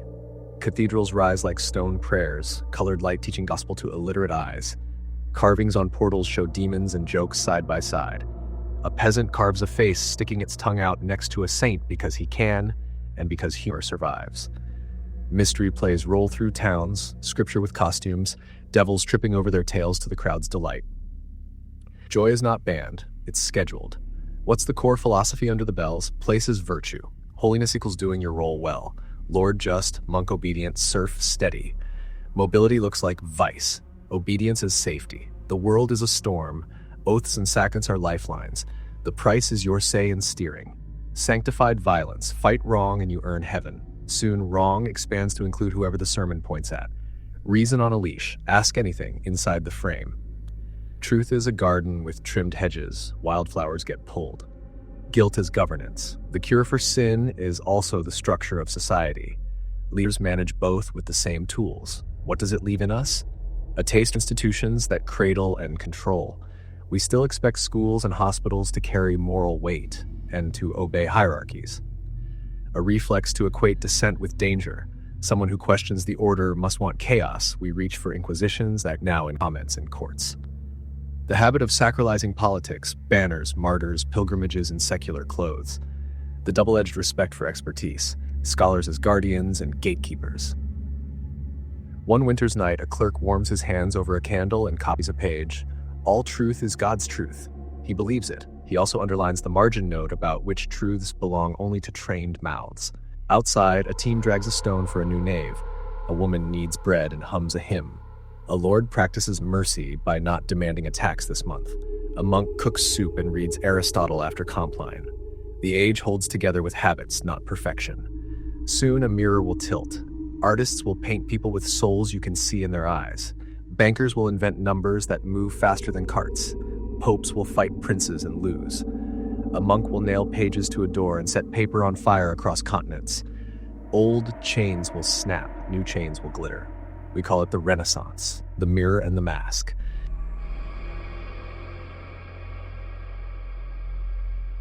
Renaissance, the mirror and the mask. A painter stands in a cold room and draws a line to the horizon.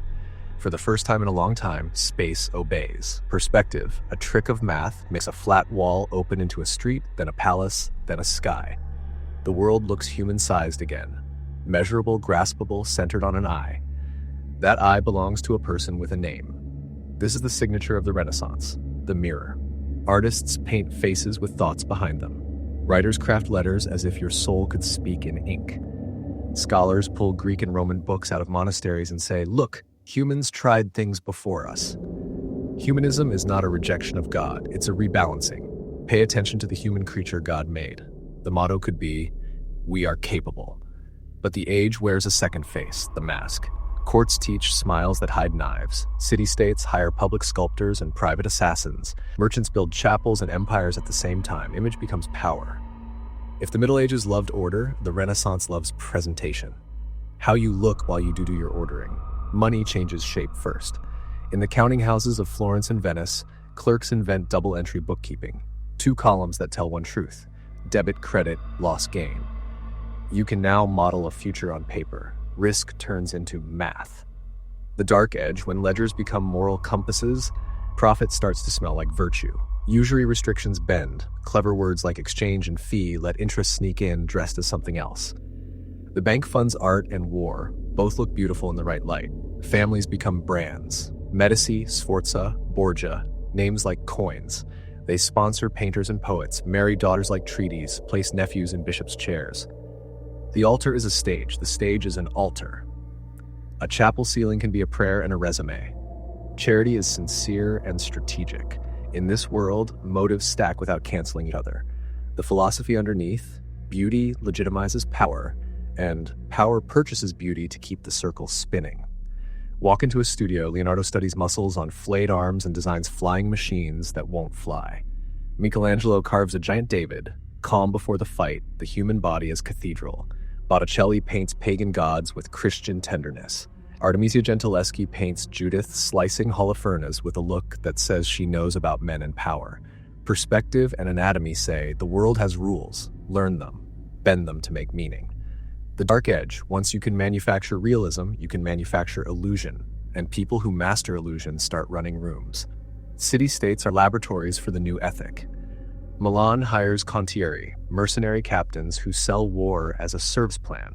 Venice runs on trade and secrets, a republic with a black box where accusations go in and sentences come out. Florence argues itself into and out of freedom every decade. The church watches, sometimes as referee, sometimes as player. The papacy swings between reform and spectacle, from saints to Borgia feasts where sin tastes like oranges. The holiest office learns a Renaissance lesson: optics matter.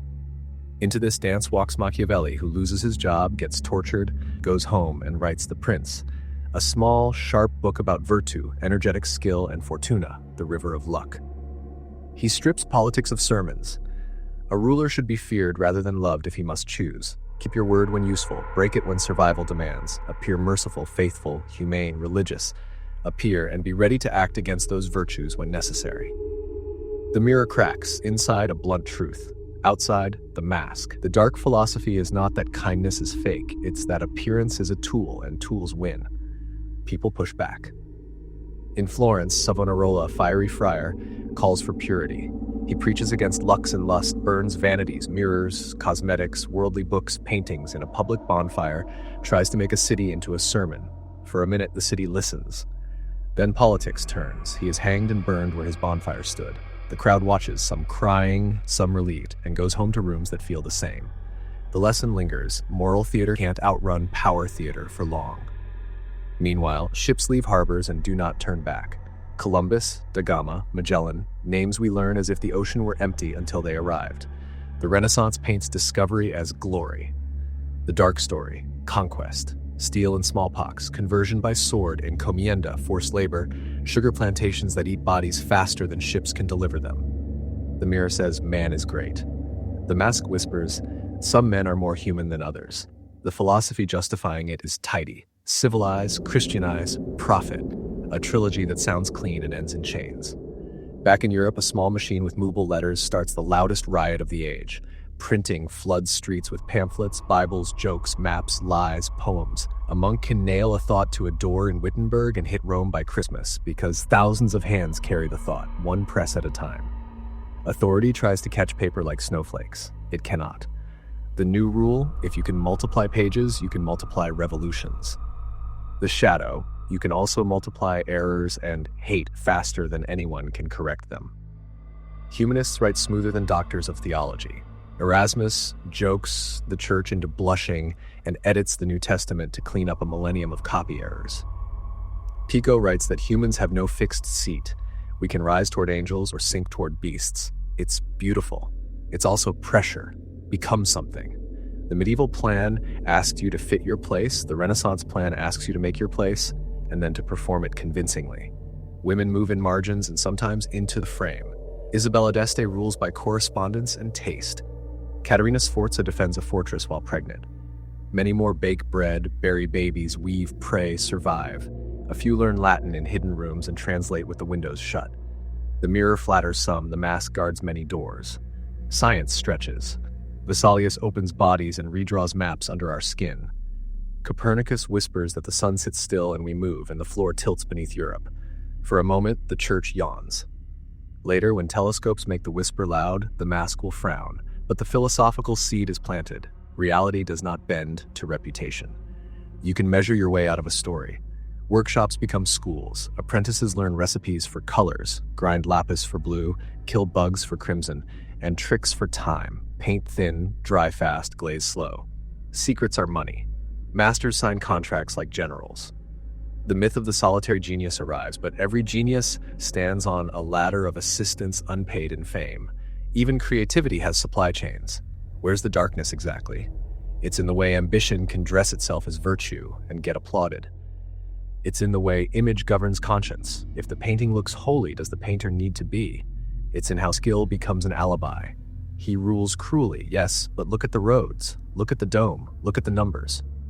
It's in how self-fashioning, the art of becoming, tilts towards self-commodifying, the art of selling yourself.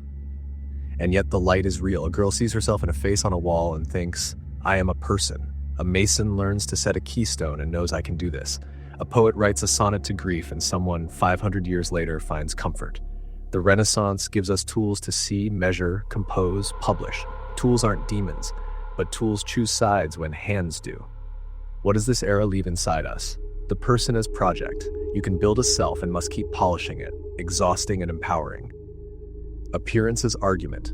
Clothes, architecture, PR. We still treat looking good as a kind of goodness. Technique as truth. If it works and looks right, we're tempted to call it right. Politics without sermons on the surface. Results over rules. Machiavellian when honest, hypocritical when not. Art is laundering. Money buys beauty. Beauty buys forgiveness. We still run that wash cycle. One night, a printer wipes ink from his hands and locks the shop. Outside, boys argue lines from a play. Inside, a proof of a new Bible dries under a beam. Across town, a banker kisses a ring and signs a loan for a cardinal who needs more marble. On a bridge, a friar shouts about vanity while a courtesan smiles like a saint. The mirror catches both. The mask fits both. Morning will bring one more fresco, one more plot, one more letter rowing toward a storm. That storm is the Reformation. Private conscience will light itself on fire. Kings will reach for buckets labeled order and sometimes God. Printing presses will run red. The dark question changes shape but not tone. Is truth worth breaking the world for? Reformation and wars of religion, conscience on fire. A hammer hits wood in a small college town. It's 1517 and a monk with nervy handwriting tacks arguments to a church door.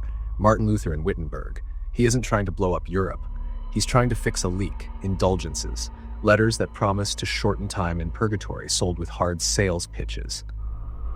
When a coin in the coffer rings, a soul from purgatory springs, the jingle goes. Luther hears cash drowning out repentance.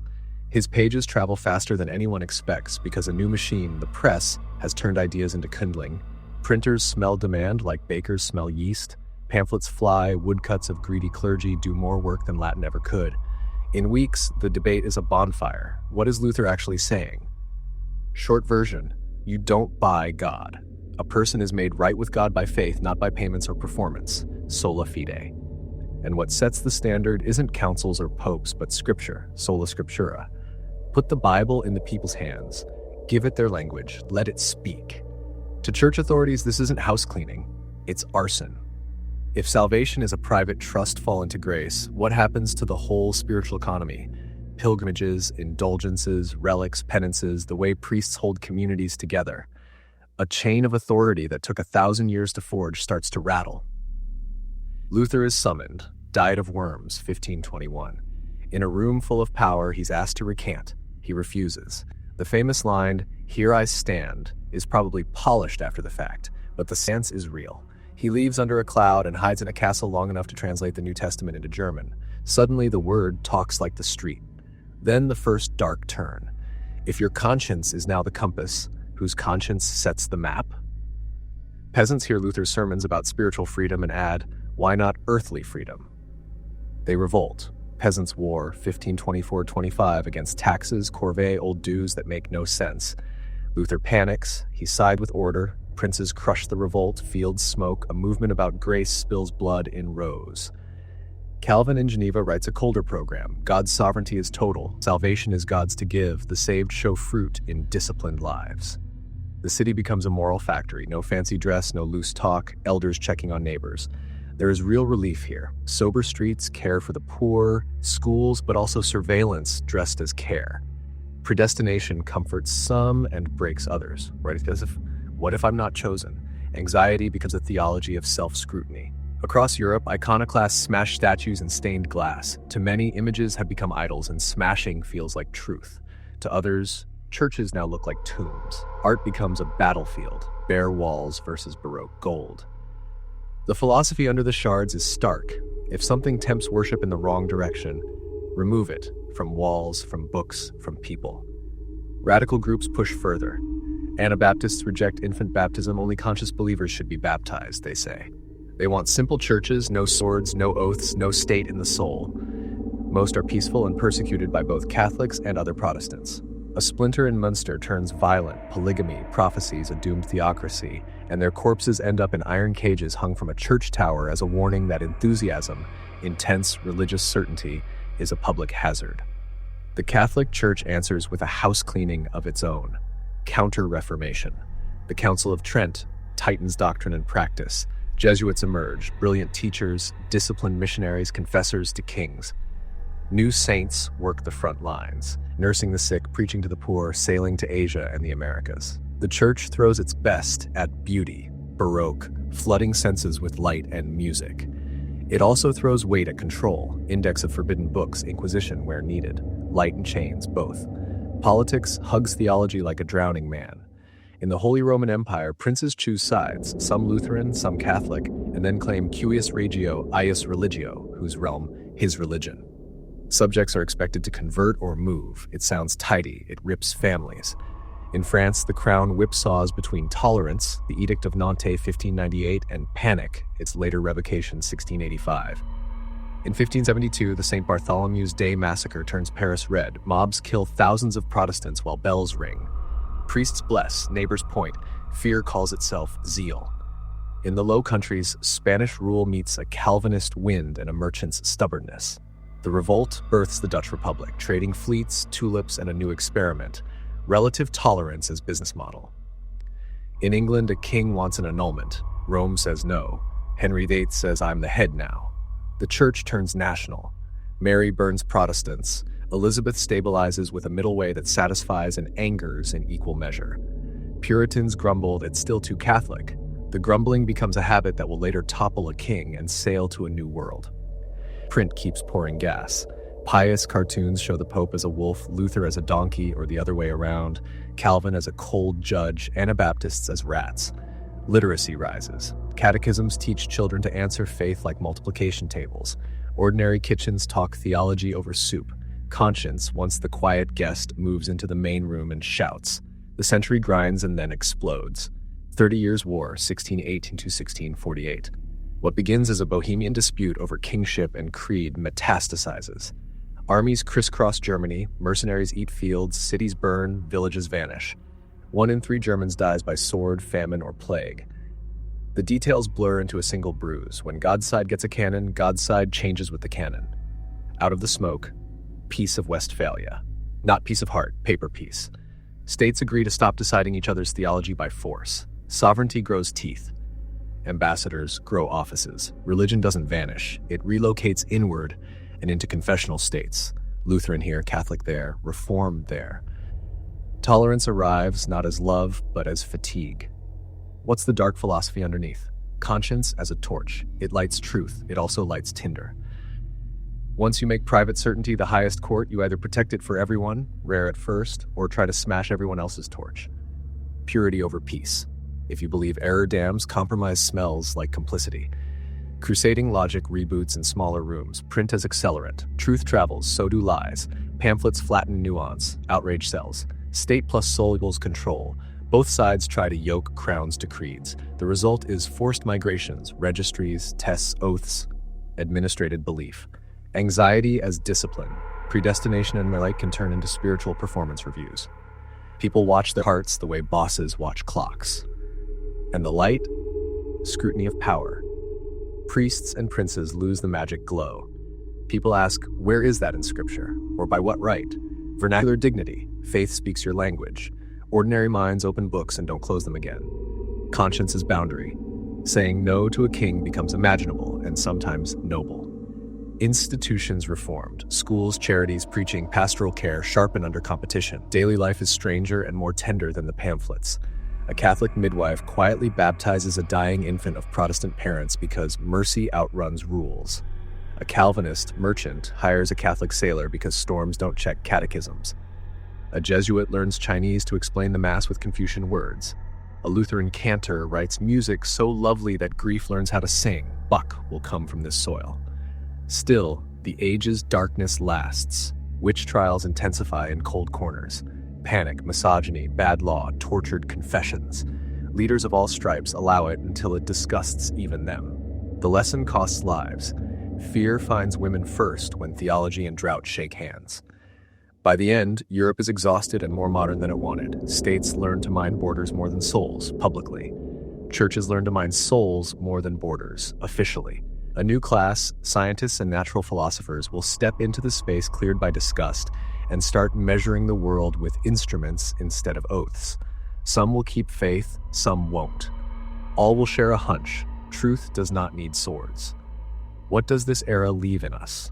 The habit of appealing to conscience against crowds, and the warning that conscience without humility becomes a weapon.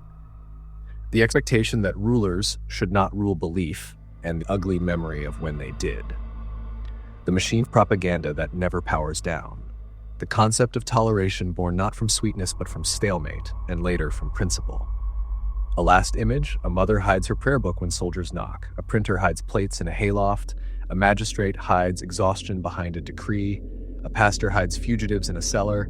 A child hides from fire under a table and grows up with a vow, no more for God with guns. Next, the vow will become a program. People will point telescopes at the sky and balances at matter. They will say, test it, and that spirit will remake everything, including the way we control each other. Welcome to the Scientific Revolution and Enlightenment. Reason's Empire.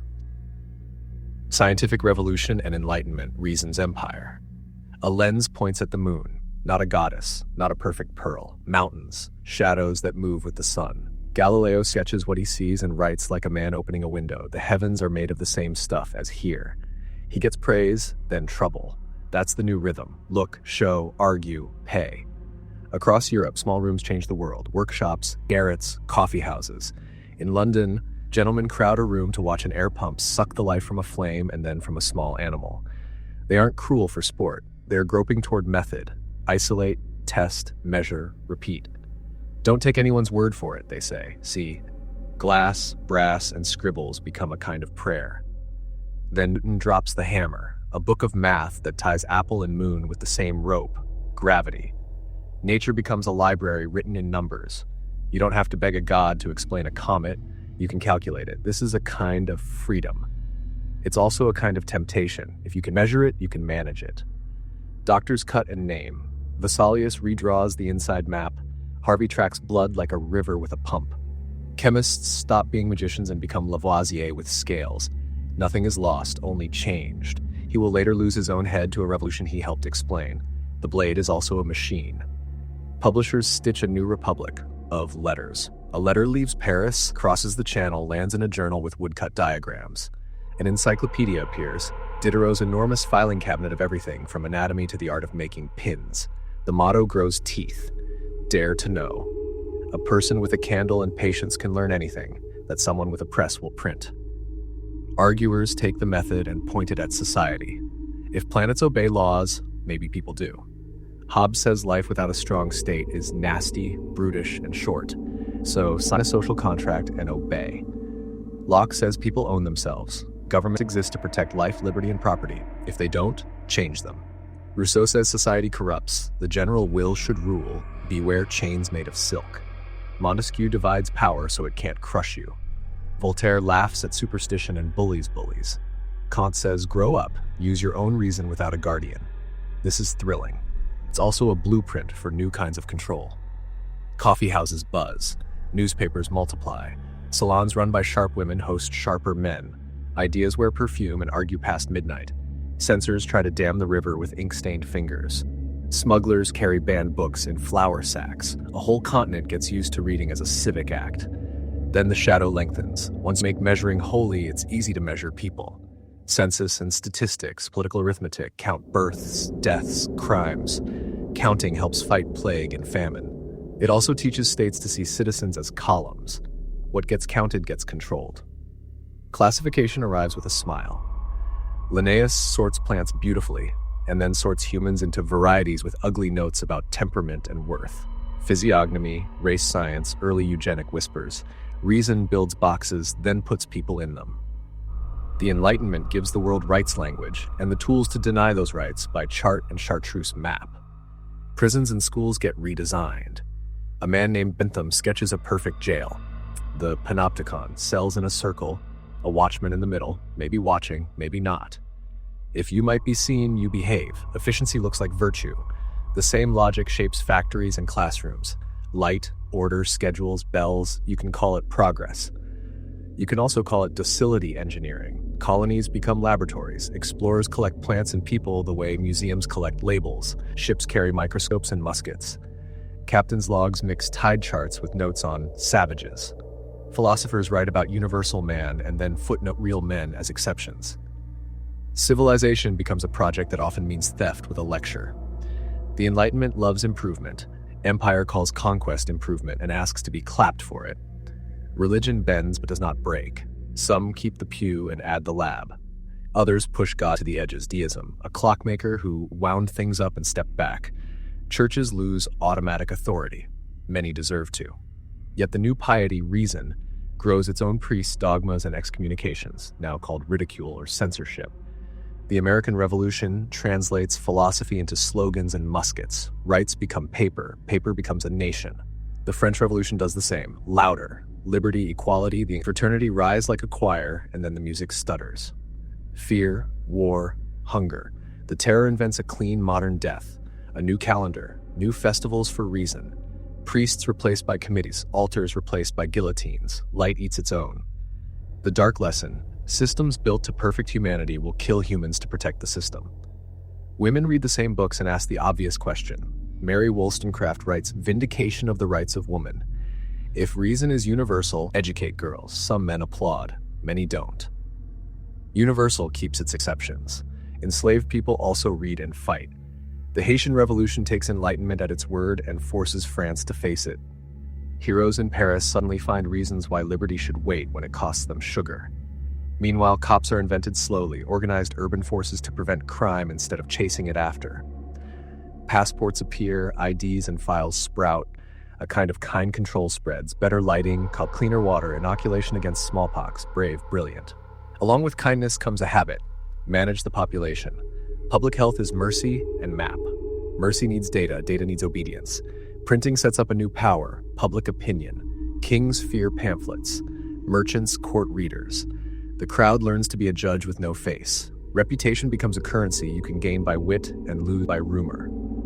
The court of reason opens daily with no closing argument. What does the era believe at its core? Nature is lawful. Find the laws, use them. Humans can improve, build schools, roads, constitutions. Authority must explain itself, show your work or move. Knowledge should be public. Secret truth rots, shared truth grows. Where is the darkness? Control creep. Measuring turns people into cases, caring turns into managing without asking, for your good becomes do as you're told. Cold categories. Classification flattens souls, race and rank get scientific gloss. Clean violence. Guillotines and audits make harm feel hygienic. The file says necessary. Empire and lab coat. Exploration wears science. Extraction wears progress. Virtue as performance. Salons preach tolerance while servants have none. Declarations shout all men and whisper not you. And yet the light is not fake. Vaccines save lives. Lightning rods stop fires. Slavery gets named evil in print you can't unsee. Abolitionists use Enlightenment tools against Enlightenment hypocrisy. Courts begin to ask for evidence. Juries learn to doubt confessions squeezed from fear. Children start school because someone decided ignorance is not destiny. Picture a day near the end of the century. A scientist stands on a roof with a kite, feeling a thread hum with storm and joy. A printer sets a pamphlet that will make a minister furious and a factory hand thoughtful. A woman runs a salon and hides a banned book behind a vase. A clerk files births and feels important and useful. A colonized man reads a declaration and tastes electricity and rage. A committee signs a death warrant with dry hands and calls it pure. The age is a machine for clarity and a machine for control at once. What does this leave in us? The habit of asking, prove it. Good. Keep it. The itch to organize people like plants. Dangerous. Resist it. The expectation of rights. Non-negotiable. The blindness of universal that forgets to look around the room. Fix it. The belief that better tools make better souls. They don't. They make choices louder. Soon the tools will get teeth. Steam will pull cities into smoky bloom. Clocks will boss bodies. Children will be paid in coins and coughs. Progress will look like a train you can't step off, even when it's headed for a cliff. Welcome to the Industrial Revolution. The progress bargain. Age of revolutions. Liberty with teeth. A bell rings in a meeting hall. Men in plain coats argue about words that could start a nation. Outside, printers ink their hands and roll pages that say rights, liberty, the people. A new kind of magic is being tried. Write an idea on paper and watch bodies move. In the American Revolution, colonists say no to a distant king. No taxation without representation. Pamphlets bite. The Declaration calls rights self-evident. Life, liberty as the pursuit of happiness.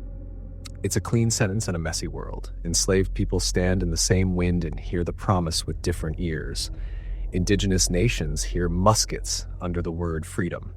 Women organize boycotts, spy, nurse, write. The law still calls them minors. Liberty arrives partial but loud. Across the ocean, the French Revolution flares brighter. Bread is short, debt is high. A crowd drags a cannon through Paris with ropes and songs. The Bastille falls, less for its few prisoners than for what it represents. Fear in stone. A new text appears, the Declaration of the Rights of Man and of the Citizen, and the world learns a new tune. Sovereignty lives in the nation, not the king. In the clubs and on the streets, a phrase grows teeth. The people. Who counts as people? The vote is the answer, and also the fight. In the Caribbean, the idea breaks its chains. On Saint-Domingue, Haiti, enslaved men and women rise with fire and drums. Toussaint Louverture reads Revolution and writes it in sugar fields. They defeat planters, then royal armies sent to put them back in chains.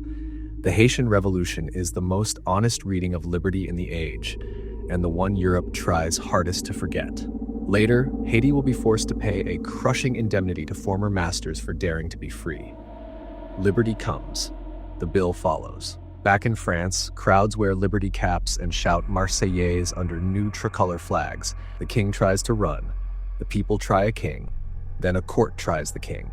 The guillotine is sold as a humane equalizer. Same blade for noble and baker. Crowds cheer at first, then the blade becomes a habit.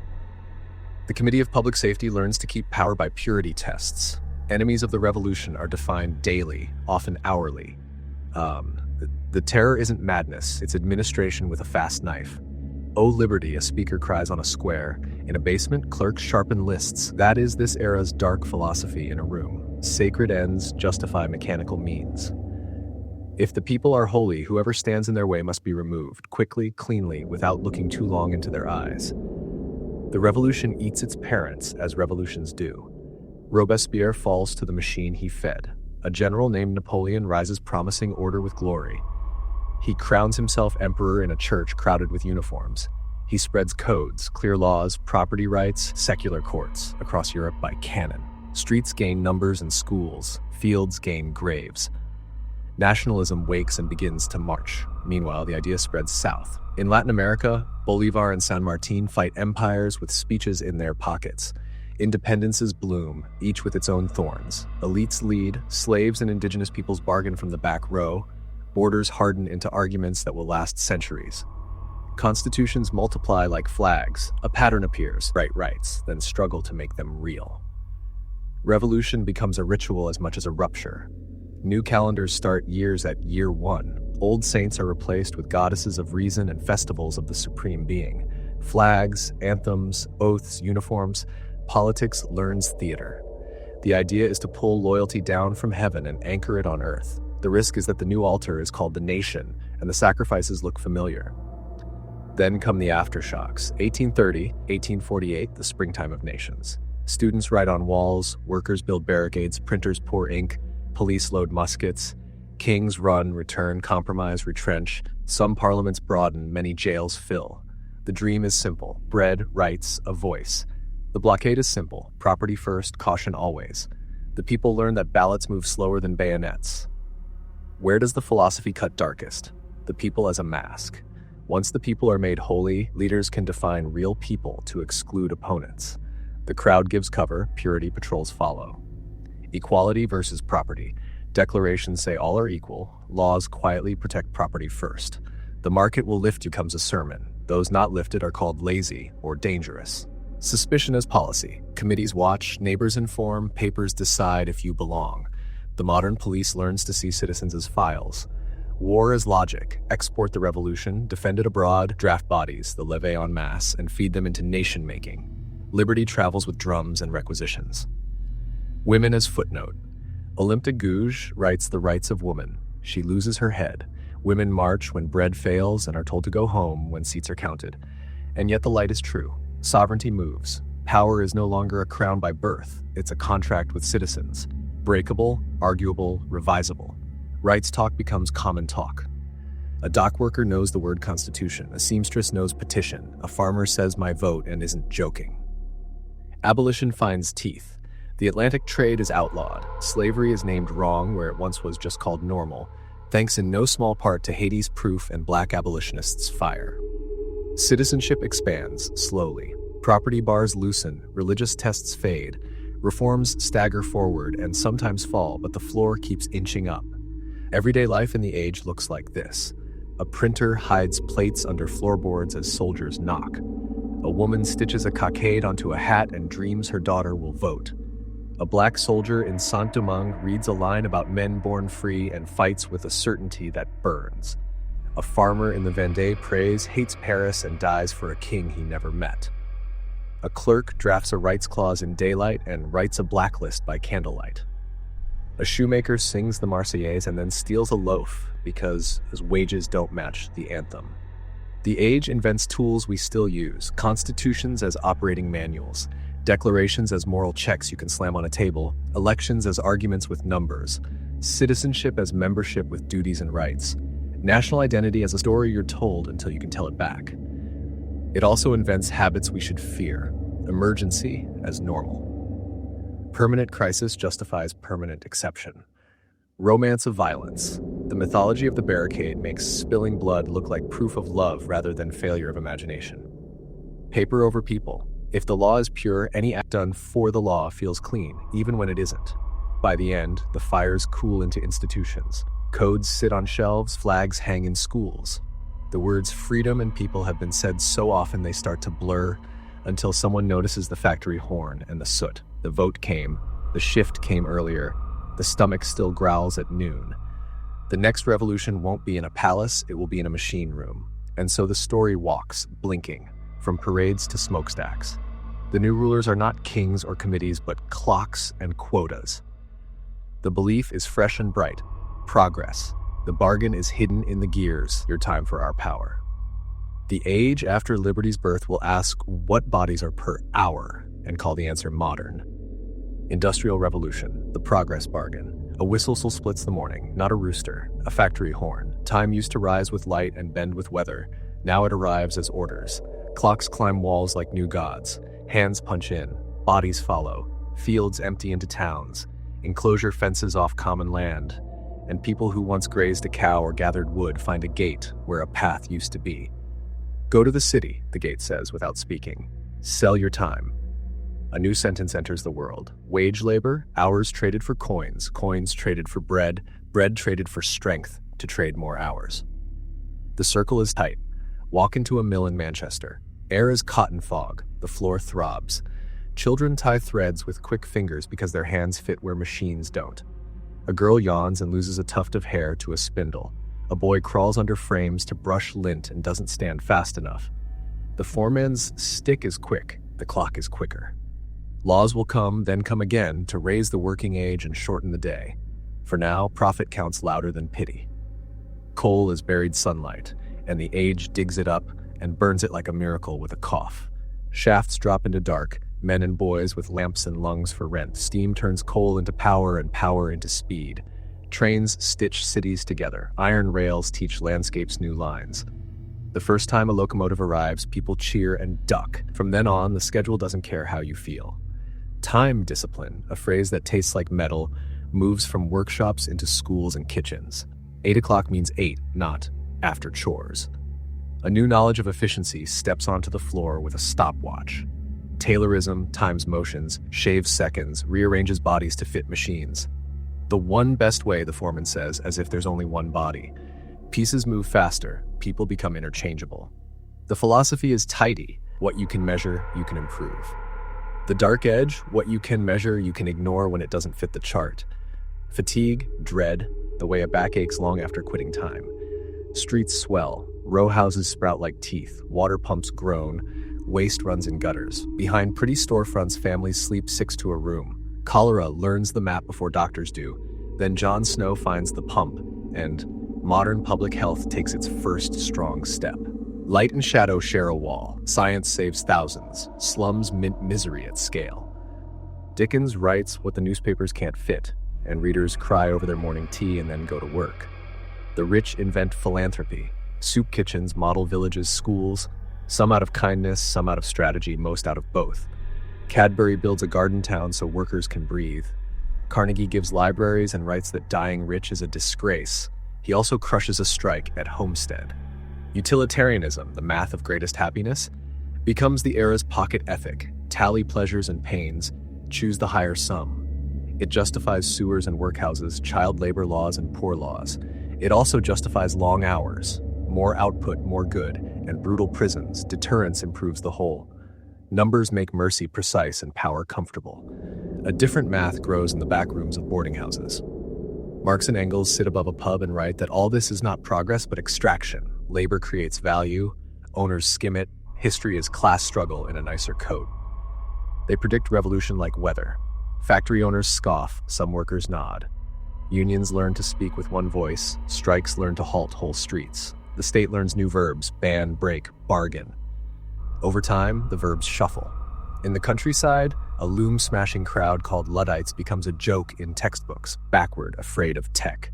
The truth is sharper. Many were skilled weavers thrown into poverty by machines that paid less for worse cloth.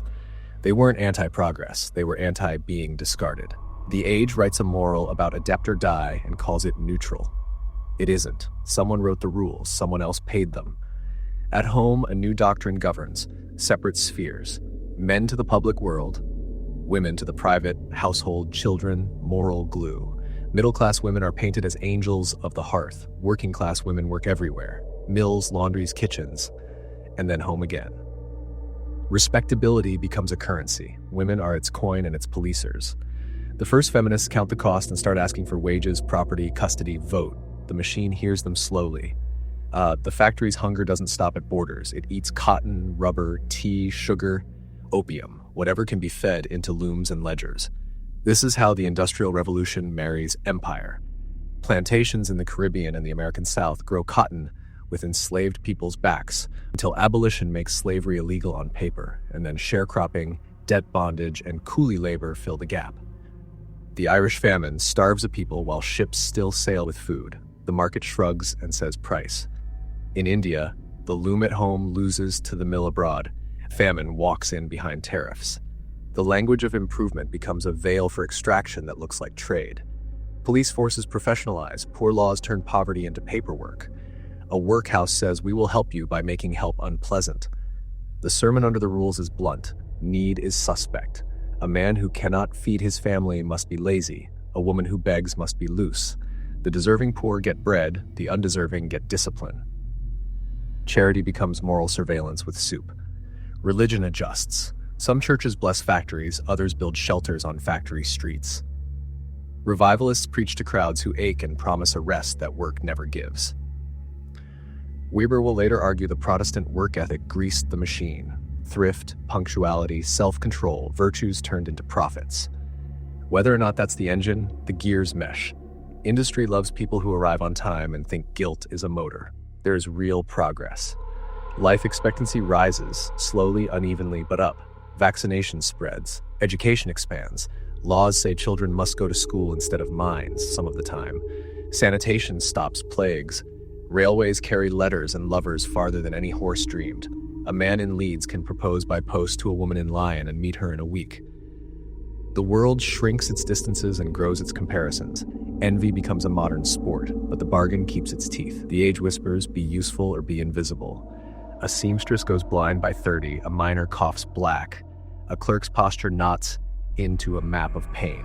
They are not dying in wars, they are dying in systems that call them lucky to be hired. The new cruelty is impersonal. No one hates you. The quota does.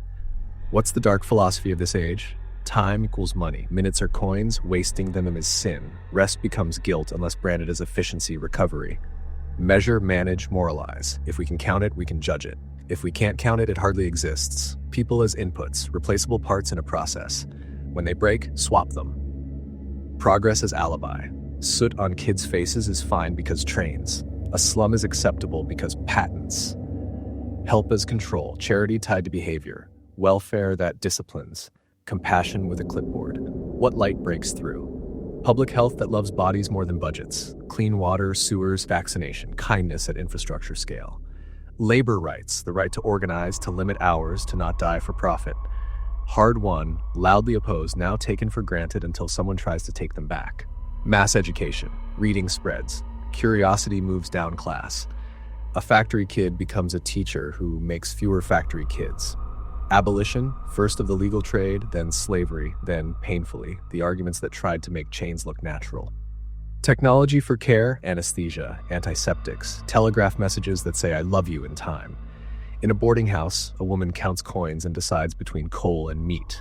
In a counting house, a man writes regrettably terminated and goes to lunch. In a pub, a union votes to strike and someone at the end of the bar sighs because his baby is due next week. In a city hall, a reformer unrolls a map of typhus deaths and points at a pump. In a parlor, a philanthropist writes a check and a note telling the poor how to live. On a hillside, a train cuts a new line through sheep and memory, and a shepherd stares the way a hunter once stared at a wall of wheat. By the late 19th century, the engine looks unstoppable. New metals, new chemicals, new corporations with legal personhood and long shadows, and behind them a chorus of scholars dresses conquest as charity and hierarchy as science. The factory wants more cotton, the map answers with colonies. The ledger wants new markets, the gunboat writes a contract. We're about to enter high imperialism, the civilizing excuse. The mask will say uplift, the hands will take land. Progress will bring schools and rails and graves. The bargain will go global. High imperialism, the civilizing excuse.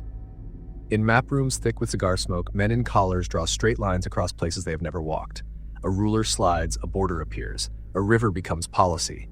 A desert becomes someone else's problem. The ink dries. Far away, a village wakes up under a new flag and a new story about why this is good. The pitch is polished. Civilize. Bring roads, schools, railways, hospitals, courts, teach hygiene, trade, God. A poem in London calls it the white man's burden. A memo in Paris calls it the mission civilisatrice. The tone is parental. They are children. We are tutors. The real program is simple. Take land, call it help. The toolbox is modern. Kuan Yin keeps invaders alive in malarial zones. The Maxim gun lets a few men mow down hundreds. Steamships run rivers that once stopped armies. Telegraphs let orders outrun horses. Science shows up wearing boots. Surveyors measuring ki, botanists collecting, doctors counting skulls, theorists ranking races. Social Darwinism, a bad copy of evolution, turns conquest into nature. If you win, you must be fitter. If you lose, you were meant to. In 1884-85 at the Berlin Conference, European powers sit around a table and divide Africa like a ledger. No African leaders sign. Minutes look tidy, decades don't. Paper borders slice through languages and clans. Enemies who used to keep distance are locked inside the same new country. Allies are separated by a red pencil. Later, those lines will be called ancient. They are not. They are office work. On the ground, the civilizing story grows teeth. A company arrives with permits to mine, cut, and tax. In the Congo Free State, rubber quotas come with whips and rifles. Villages that miss the number are punished with amputations. Hands cut off as proof of bullets used and orders followed. Elsewhere, it is soft control that hardens in the body. Hut taxes force people into cash work to pay a bill invented yesterday. Past laws decide who can move. Identity cards turn faces into files. Colonial census categories, tribe, caste, race, freeze identities that used to breathe. Railways get built. They do two jobs brilliantly: carry administrators inland and carry raw materials back to the port. From above, they look like veins nourishing a land. From below, they look like pipelines out. A line from mine to harbor is progress on a postcard and extraction in practice. Schools open too, often designed to produce clerks, not critics. Read, write, stamp, obey. The paradox is delicious and dangerous. Some of those clerks will later organize the anti-colonial movements. In India, the Raj builds canals, courts, and railways, and famines still kill in waves. Markets trump hunger. Grain leaves starving districts because the price is right. A salt tax turns a basic need into a government revenue stream. A widow-burning practice called sati is banned, genuinely good, but the ban is used to sell a larger tale. Britain as moral parent, India as child. This is the template. Find a real evil, fight it, wrap yourself in that virtue while you profit elsewhere. In Algeria, Indochina, the Dutch East Indies, plantations spread like rash: rubber, tea, sugar, coffee. Monoculture eats forests and diets. Debt peonage, work to pay what you can never pay off, keeps bodies in rows. In southern Africa, diamonds glitter, labor camps expand. The Herero and Nama rise against German rule. The response is annihilation. Genocide in the desert, people driven to thirst behind wire. In the Boer War, the British invent the term concentration camp for civilians penned to break rebels' will. Disease does the rest. Missionaries arrive with two hands, one to bless, one to build. Many are brave and kind. They nurse, translate languages, argue with governors, record cultures, open schools for girls. Some are strict and blind to their own power. They label customs heathen and call belonging backward. Even the good ones serve a structure that uses their light as cover. A chapel and a fort often share a road. Back in Europe, World's Fairs display progress: engines, telephones, electric lights, and human zoos where colonized people are exhibited in fake villages for crowds to stare at. Museums fill with acquisitions: bronzes, masks, mummies, manuscripts, labeled, collected, found, rescued. The philosophy in the glass case reads, "Our curiosity justifies your loss." Laws multiply. Indirect rule hires local chiefs to carry orders downhill. Some protect their people, some grow rich, some become new whips with old faces. Collective punishment makes villages pay for rebels they didn't shelter. Collective guilt turns random men into suspects. The whole structure speaks management: permits, quotas, inspections, reports. Violence becomes administration. No one hates you, the form does. There is real good. Smallpox vaccination spreads. Hospitals reduce deaths. Roads and ports connect markets. Girls' schools open books that stayed shut. Anti-slavery patrols chase legal slave traders off coasts. A few governors even try fairness, but these goods are tied to a leash. The road serves the mine, the hospital serves the camp, the school serves the office, and the leash can yank. Colonial cities become labs of mixed life. Languages braid, foods fuse, music travels. New identities appear: Creole, Goan, Jamaican, Syrian, Christian, Métis. This is empire's messy gift, hybridity, and its fear. Power prefers neat boxes, people spill out. Resistance starts as rumor, then riot, then movements. A lawyer in a simple cloth wraps a shawl and walks to the sea for salt. A poet writes a song that becomes a march. A farmer refuses a pass. Soldiers recruited from one province are sent to shoot at cousins in another and go home with a bad taste. Newspapers, pamphlets, sermons. Print turns memory into organization. Empire adapts, jail leaders, censor presses, offer reforms, split groups, redraw districts, blame tribalism and amplified. What's the dark philosophy under all this? Paternalism. We know what's good for you, spoken by people who profit from defining good. Hierarchy as nature, a ladder of civilization with Europe at the top. Science supplies the chart, schools teach it. Order as alibi, peace through force, discipline through paperwork. The whip calls itself law and order. Extraction as development. Rails and ports built for exports are sold as gifts. Debt and taxes sold as teaching responsibility. Euphemism as policy. Forced labor becomes corvée. Theft becomes requisition. Invasion becomes pacification. And the light? Infrastructure that can flip. The same rails that carried rubber will carry protesters. The literacy for clerks will write constitutions. Missionaries against the machine. Some truly stand with locals against governors. Some archive languages and songs that would have been lost. New solidarity. Anti-colonial ideas jump borders. Egypt reads India, Ghana reads Haiti, Vietnam reads Ireland. Mixed worlds. Creole cultures make beauty the blueprint never planned. Daily life is smaller than the slogans. A woman sells mangoes by a station built to export tin. A boy learns to write his name for the first time and signs a contract he cannot read. A clerk stamps a pass and feels important and a little sick. A missionary dies of fever after years of delivering babies. A captain fills a ledger with numbers that will later be called GDP. A mask seller in a market sees a foreigner's eager eyes and doubles the price. Later he finds his grandfather's mask behind glass in a city across the sea. What does this era leave inside us? Borders that bite. Lines drawn for administrative convenience now act like ancient fate, and people bleed on them. Museums full of missing things. The argument about return is not about objects only. It's about memory. Development talk. Aid can sound like empire with better manners. The savior complex survives with a hashtag. Paper lives, passports, IDs, files, useful and also leashes. Race as system, not just attitude. A stack of laws, schools, hiring, housing, habits with badges. The civilizing mission did build and teach. It also broke and took. Its darkest trick was to make harm feel like help by saying the right words in the right order.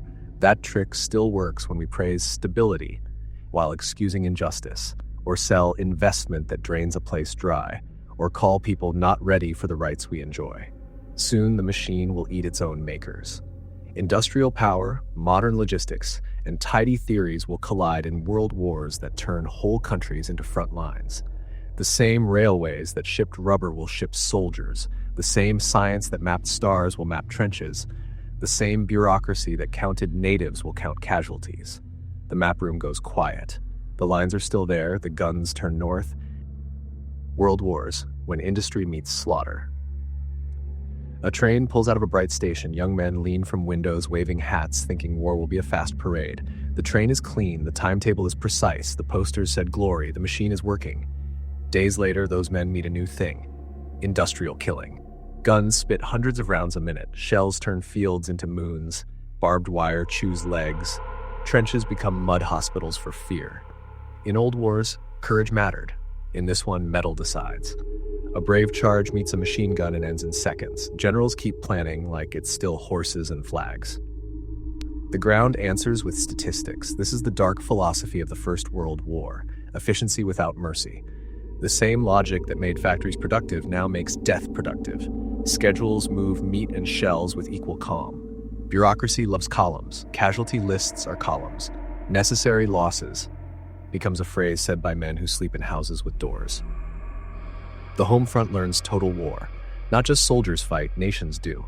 Governments ration bread, coal, sugar, posters demand savings, silence sons. Propaganda refits truth for purpose. The enemy is not a person, the enemy is a type.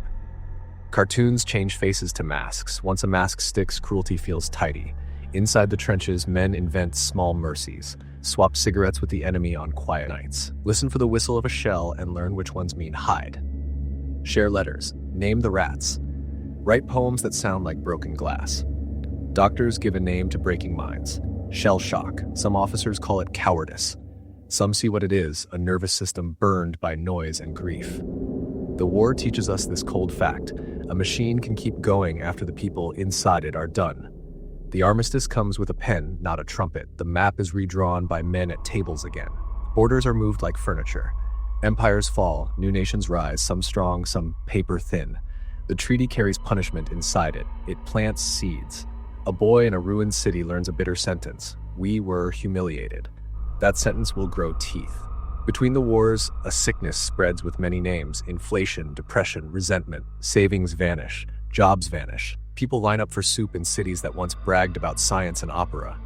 Old answers feel slow. New ones show up wearing certainty. Enter ideology with a straight back. One promises a pure nation and a wall against shame, fascism. Another promises a classless future at any cost, Stalinism.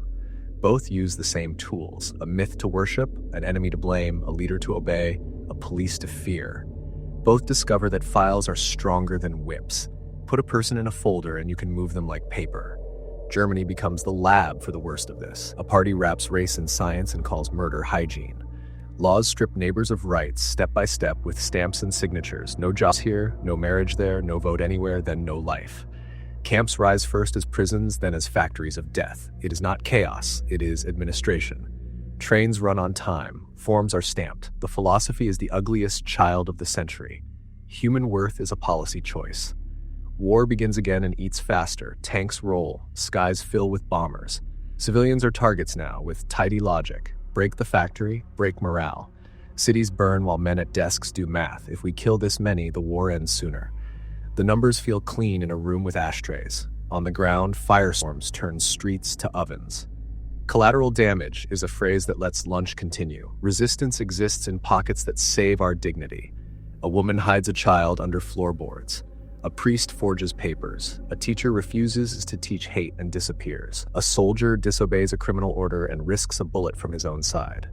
1,000 small no's slow a giant yes to evil. The Holocaust forces a new word into law because old words fail.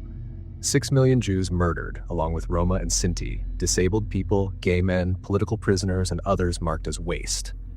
The killing is intimate and industrial at once. Shoelaces, hair, teeth, nothing is wasted except the idea of a shared human family. The world will promise never again and then learn how hard never is. In the Pacific, another machine writes suffering. Jungle, disease, fanaticism, prisoners marched until they fall, cities turn to ash. At the end, a new sun blooms over 2 cities. Atomic bombs end the war and start another era. Their philosophy is a bare wire. Kill many now to save more later. Some survivors live long with burns that don't heal in the soul. Scientists who loved equations wake up as politicians of doom. Trials in Nuremberg and Tokyo put leaders in docks and say something new. Following orders is not a shield. Crimes against humanity becomes a charge. The world writes rules in response. Geneva Conventions, Universal Declaration of Human Rights. Paper armor for future bodies. It is sincere. It is also only paper if no one stands behind it. What did the wars change inside us? State capacity grew jaws. Passports, ration books, ID numbers, secret police, propaganda ministries, censorship, some kept for peace. We learned how easy it is to call control security.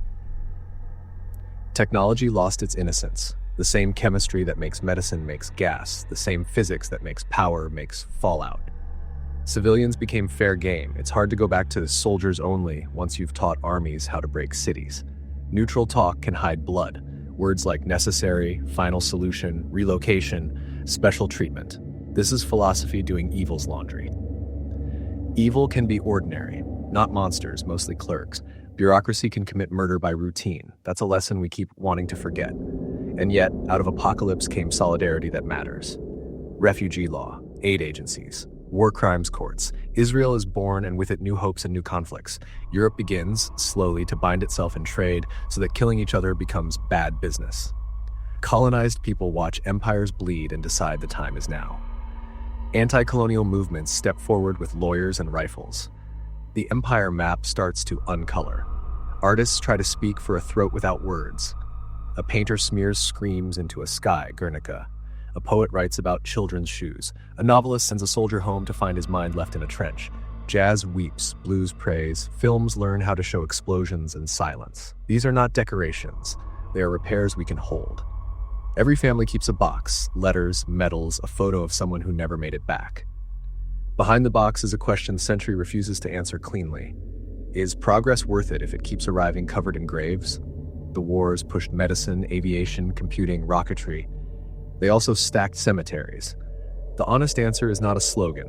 It is grief with a pencil. Never again this way. What's the takeaway philosophy we should fear and watch for? Ends justify means when the ends have a uniform. Numbers excuse what faces would stop. Obedience without conscience becomes a weapon in any hand. Myth plus machinery equals catastrophe at scale. Dehumanization is a process, not a moment. It starts with a joke and ends with a train schedule. What light survived? Human rights as a language almost everyone speaks now. Even hypocrites must pretend to honor it. That pretense is leverage. International law with bite sometimes, not enough, but more than zero. Memory as defense. Museums, testimonies, days of remembrance, locks on doors in our heads. Everyday courage, the person who hides, feeds, refuses, records. These are the stitches in a ripped century. The war ends. A new fear begins. Two superpowers stare at each other over a planet dotted with bases and proxy fires.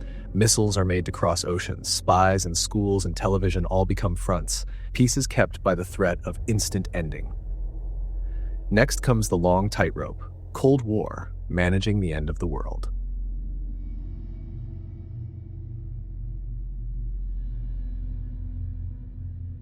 Cold War, managing the end of the world. A siren wails at noon and no one runs. It's a test. Children fold themselves under school desks like little turtles. A film with a smiling turtle says duck and cover. Mothers stock basements with canned peaches and water. Fathers read leaflets on fallout. Everyone learns a new prayer with no words. May the button never be pressed. Two ideas hold the planet by the throat: capitalism and communism. Each claims to free the human being from chains. Each calls the other a liar. Factories versus 5-year plans, markets versus ministries, elections versus party rule. The argument is global and loud, but under the shouting is a whisper both sides hear: nuclear weapons. One bomb ends a city, many bombs end a map. Peace becomes a math problem called deterrence. If both sides can kill everyone, no one starts. The doctrine gets a neat name: mutually assured destruction. The acronym spells MAD, which feels like a joke no one wants to laugh at. The new priests are systems analysts and game theorists. They fill rooms with chalk and fear, diagramming how rational actors avoid suicide. They invent scenarios where real people become colored tokens. Blue launches here, red responds there, fallout drifts this way. In one game, prisoners decide whether to betray or stay silent. The lesson is that mistrust makes bad choices feel smart. In the real world, mistrust runs the schedule. Generals ask for more megatonnage, civilians nod and sign. Missiles hide in silos and submarines, radars watch the sky. Computers hum and generate false alarms because the sun glinted on clouds or a satellite blinked wrong. Somewhere, a tired officer watches a screen that says the end has started and must decide whether to believe it. More than once, a single human decides to wait a minute, and the world keeps. The philosophy of the era is a paradox. We keep peace by preparing the end. Civilians become the front line, not with rifles, but with targets over their rooftops. Governments run drills, dig bunkers, build hotlines between capitals so two men can talk before they burn the map. Fear is organized, anxiety becomes policy. The machine that promises safety threatens to run on misunderstanding and habit. Public life learns a new mood: conformity as survival. In the United States, suburbs grow like careful lichen, same houses, same lawns, same smiles. A word, un-American, can ruin a career. Loyalty oaths spread, committees hunt communists in unions, studios, universities. People name names to keep their chairs. The lesson is old and dark. Fear doesn't need proof, it needs a process. In the Soviet bloc, another process: party lines, show trials, censorship. A joke whispered in a kitchen can land you in a camp. Speak wrong, vanish. The state calls it security. The street calls it living small. Between the poles, many nations say no to both and try non-alignment. Leaders meet in Bandung and Belgrade, pledge independence from the superpower tug of war. It's brave and messy. Aid arrives with strings, coups arrive with manuals. Proxy wars sprout where maps have seams. Korea, Vietnam, Afghanistan, Angola, Guatemala, Chile. Local fights get fed with foreign guns and slogans. Villages become chess squares. The dead don't get to choose a side after. Culture does two things at once: obeys and leaks. State TV praises factories and launches. Official poets rhyme correctly. But samizdat, hand-copied banned books, circles like contraband light. In the West, rock music teaches a generation how to shout no with chords. In the East, those chords cross borders on cassettes that pass from hand to hand. Genes become a politics. A joke becomes a small riot inside a throat that learned to be careful. Space is the part of the Cold War that feels like sunrise. Sputnik beeps, the world tilts. Gagarin smiles from orbit. Apollo plants a flag in dust that never knew a foot. Children stare at televisions and learn a new kind of awe. The rockets that take humans up are the same families that send warheads over oceans. The golden pictures hide the darker twin. Dual use is the age's heartbeat. Every wonder has a shadow. Back on Earth, surveillance matures. Files breed. The Stasi in East Germany builds a nation of informants. Neighbors write down neighbors' moods. In the US, programs watch activists, tap phones, open letters. Cameras shrink. Microphones hide in lamps. The line between safety and spying blurs under the fog of "we cannot afford surprise." People internalize a new ethic, behave as if watched. It makes streets quiet. It also makes souls small. Economies compete. The West sells freedom with fridges and color TVs. The East sells dignity with full employment and cheap bread. Both sell progress. In truth, both also sell waste. The Soviet model grows heavy. Queues, gray shelves, jokes about shortages. The capitalist model grows fast, booms and busts, ads that teach you to want more than you can afford. Consumerism becomes a soft leash. Planned scarcity becomes a hard one. The environment pays in both systems. Rivers burn or turn to salt, skies brown, seas catch chemicals like flu. There are bright fights worth cheering. Civil rights movements break legal segregation and call democracies to love their own promises. Feminist waves crash and return, carve new beaches for law and life. Gay rights step out after nights of fear and say we exist. Anti-war protests force leaders to look at the math of death. In the Soviet bloc, solidarity in Poland and dissidents in Prague and Moscow say truth out loud until the lie flinches. Courage finds its voice in small rooms and public squares. The state calls it subversion. History calls it oxygen. Crises come like fevers. Berlin gets a wall. Families wave to each other across concrete. Cuba places missiles. Ships aim. Fingers hover. The world holds one collective breath for 13 days. A deal saves us by inches. Later, a NATO exercise, Able Archer. Looks too real. An anxious system almost answers with missiles. A handful of people choose not to. The planet survives by luck disguised as judgment. Arms control becomes theology with spreadsheets. Test bans, non-proliferation, SALT, START, acronyms like bandages. Inspectors count warheads, seals on silos, grams of plutonium. It helps. It also teaches a strange comfort. If we can count the end, maybe we control it. The delusion is tidy. The risk is human. A tired officer. A glitch. A story that spreads faster than a correction. Daily life is weirder than the posters. A kid sleeps in a fallout shelter turned playroom. A scientist writes code for networks so computers can talk after an attack. Later, those networks become the internet that sells shoes and arguments to everyone.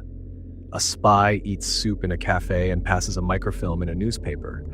Later, his file will say patriot or traitor, depending on who won. A worker in Kiev hears a bang at night and doesn't know Chernobyl just changed the book on trust.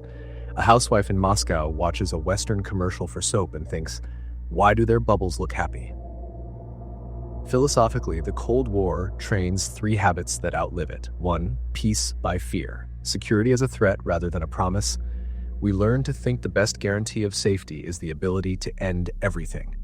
That logic slides easily into police budgets, border walls, and shock and awe. 2, file over face. People become profiles, clear or suspicious, loyal or subversive, and decisions follow the file. The urge to reduce a human to metadata starts here and never leaves. 3, ends over means again. Torture gets new names. Coups are stability operations. Censorship is national security. Both sides do it. Both sides point at the other while doing it. Realism becomes an excuse wardrobe. Pick the phrase that fits the deed. And yet, light. Glasnost and perestroika crack windows in a stale house. People speak, newspapers print, artists show work that sat in drawers for decades. The Berlin Wall falls not to bombs, but to feet and hammers. and a border guard who misread a memo. Crowds climb concrete and cheer like a new calendar just started. In classrooms the next day, teachers try to explain why the ground moved, and students feel lucky and confused. The Cold War ends without mushroom clouds. It ends with exhaustion and rallies and negotiations and a few surreal press conferences. One superpower dissolves, the other declares victory. Markets rush in. Files open and make families cry. Other files vanish. Old truths become myths. Old myths claim to have been truths. Places once fenced off become malls. What does the era leave in us? A taste for surveillance. We accept cameras and data trails because our grandparents accepted checkpoints and dossiers. The tools get slicker, the logic is old. A habit of proxy morality. We still pick faraway sides and cheer, then look away when the bill arrives in someone else's blood. A romance with balance of terror. We design fragile systems and call them stable because they haven't failed yet. A soft spot for conformity. Much modern normal was born in a time when being weird looked dangerous. It still polices haircuts and hashtags. And also, a language for rights that crossed walls. Dissidents taught us how to use it against tanks and also against petty bosses. A taste for peace that isn't naive. Arms control, hotlines, inspectors, unglamorous work that quietly saves mornings. A blueprint for nonviolent courage. Lines of people with candles can move concrete if enough mornings stack. The sirens still test at noon in some towns. We mostly ignore it. The missiles still sit in their rooms. We mostly forget them. But the Cold War's philosophy hums in the background whenever someone sells us safety by asking for trust without questions. Whenever a leader calls transparency a threat. Whenever a platform builds a panopticon and names it convenience. The wall fell. The wires stayed. The bombs didn't fly. The code we wrote to survive a blast now runs our lives.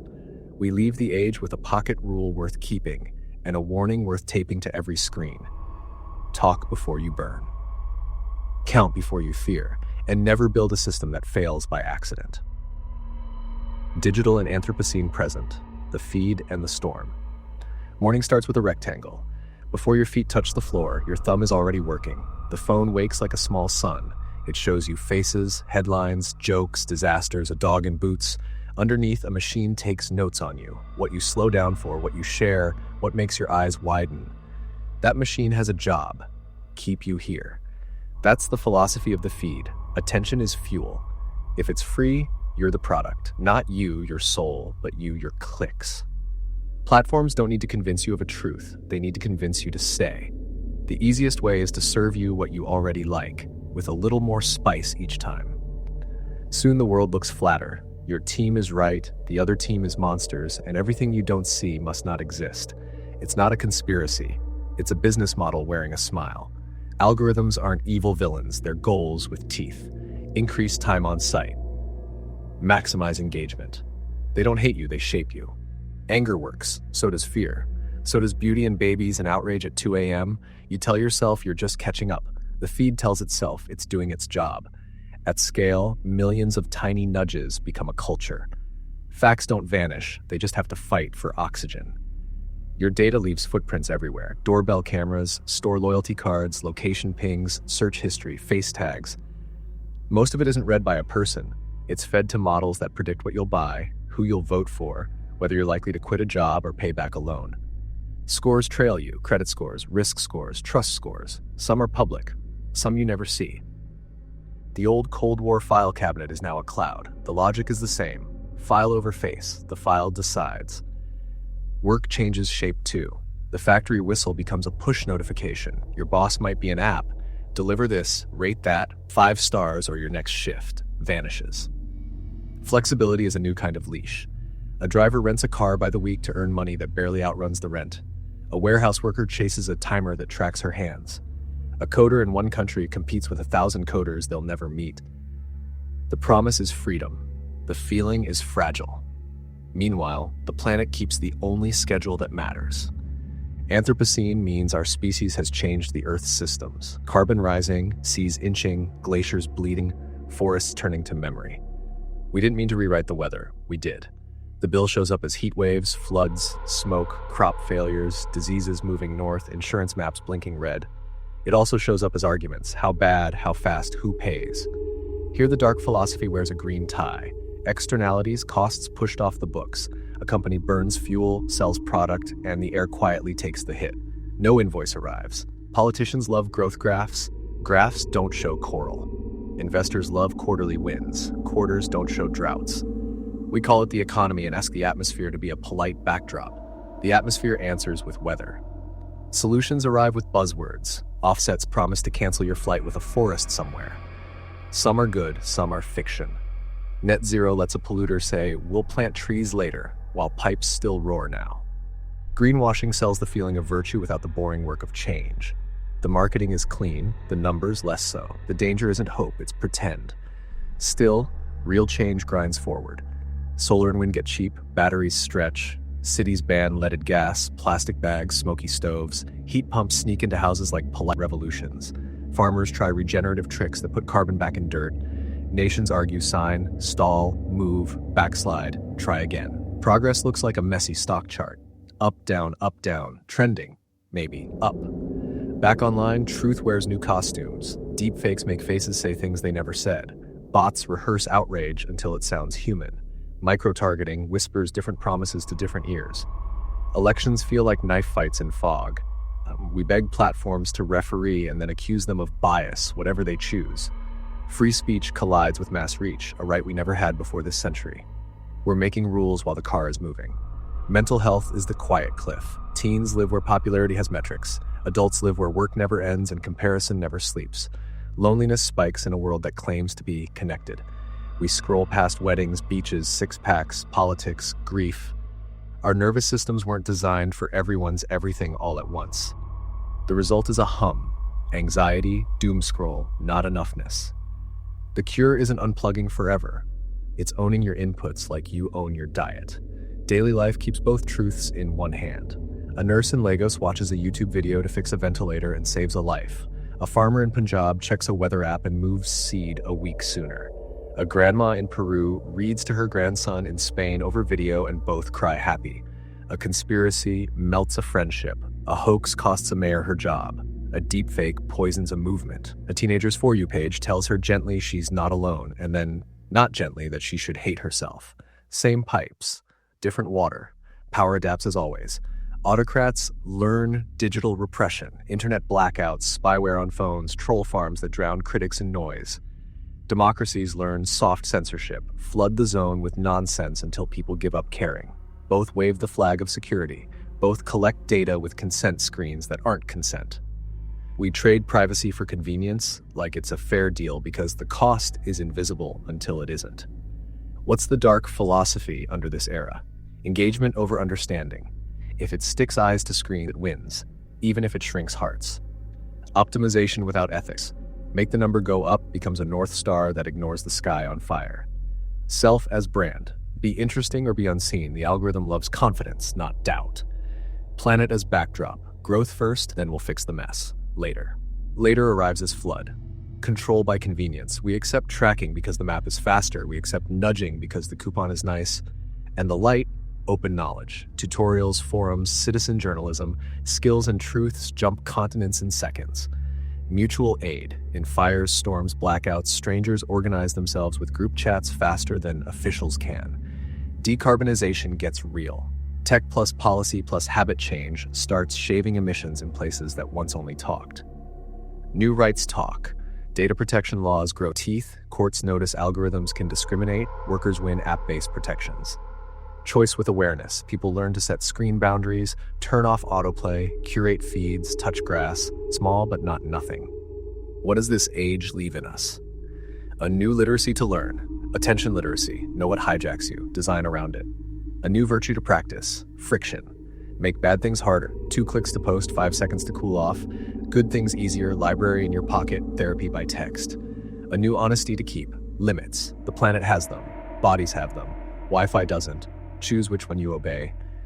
A new humility to wear. We are clever animals with godlike tools. Act like caretakers, not owners. A last set of pictures. A city under smoke turns the sky orange at noon. People wear masks not for a virus this time, but for a forest on fire far away. Cause and effect are roommates now. A teen deletes an app for a month and feels her brain return to baseline. She keeps music. She loses the slot machine. Her friends still love her. A coastal town lifts houses onto stilts. Then someone asks, what if we move the town? The meeting is loud and honest. A company changes its logo to green for Earth Day while lobbying quietly to weaken a pollution rule. The press release glows. The air doesn't. A neighborhood plants shade trees. Summers get arable. Crime drops because people sit outside again and talk. Civilization updated. The storm is here, but so is the toolkit. Turn off infinite scroll. Turn on two-factor. Learn where your electricity comes from. Vote like roads and rivers matter. Praise platforms when they add safety by design. Leave when they don't. Buy less, fix more, share often. Refuse hopelessness. It flatters the worst actors. Refuse purity. It's just another mask. We began this series at a fire with people telling stories to explain thunder. We end it with fiber optic cables under oceans and satellites watching storms we made. The darkness hasn't changed much. Control dressed as care, fear dressed as truth, order dressed as good. The light hasn't changed either. Honesty, courage, attention, solidarity. Here's the oldest rule in new clothes. What you feed grows, in your app, in your city, in your air. Feed wisely. Epilogue. The old darkness in new clothes night again. Not the first night by a fire, not the last night by a screen. Just night, with people telling stories so fear makes sense. We've changed costumes, props, and gods. The plot keeps its spine. Here is the spine. When we're scared, we reach for order. We bless that order with a story that makes the pain look moral. Then we ask someone to hold the story for us. Priest, king, party, platform, so we can sleep. Sometimes it works. Often it works too well. Listen to the chorus of every age. Submit to fate. Obey the code or the calendar. Serve Ma'at. Fear Isfet. Beware hubris. Accept nemesis. Do your duty. Be apart. Confess your sins. Seek salvation. Learn for God. Police heresy. Keep your place. Love your Lord. Perfect the self. Perfect the image. Cleanse the doctrine. Cleanse the streets. Measure nature. Manage people. Make progress. Pay in minutes. Civilize. It's for their good. Mobilize the nation. Normalize the loss. Deterrence keeps peace. Files keep order. Engagement is value. The planet is later. Different lyrics, same melody. Control dressed as care. In every era, someone sells us a lever. Do the ritual, follow the law, hold the line, optimize the metric. Click here. Levers are not evil. They move real weight. The trick is what the lever is attached to, and who keeps a hand on it when we're tired. We have 3 recurring masks. 1, purity. If we strip away the wrong people, wrong ideas, wrong habits, what's left will be whole.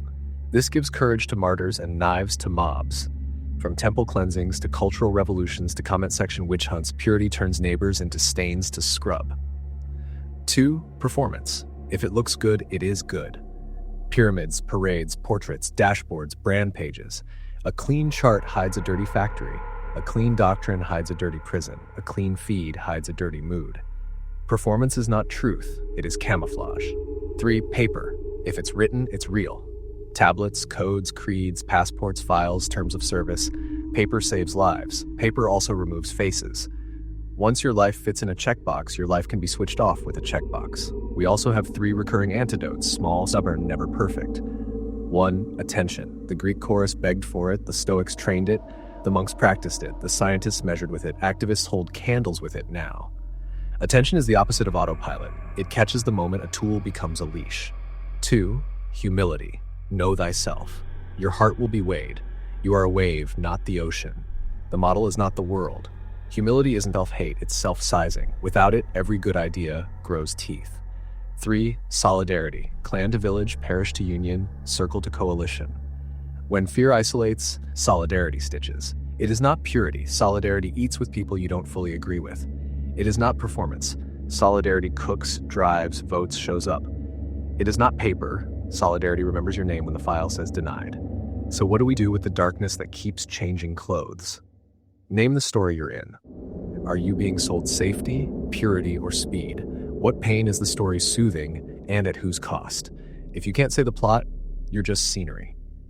Demand receipts. If a leader says, for your good, ask who's good, measured how, for how long, with what side effects. If a platform says more connection, ask more what. Reinsert faces into files. Policies that never meet a person make tidy harm. Bring the case to the room. Make the decision maker hear a voice, not a category.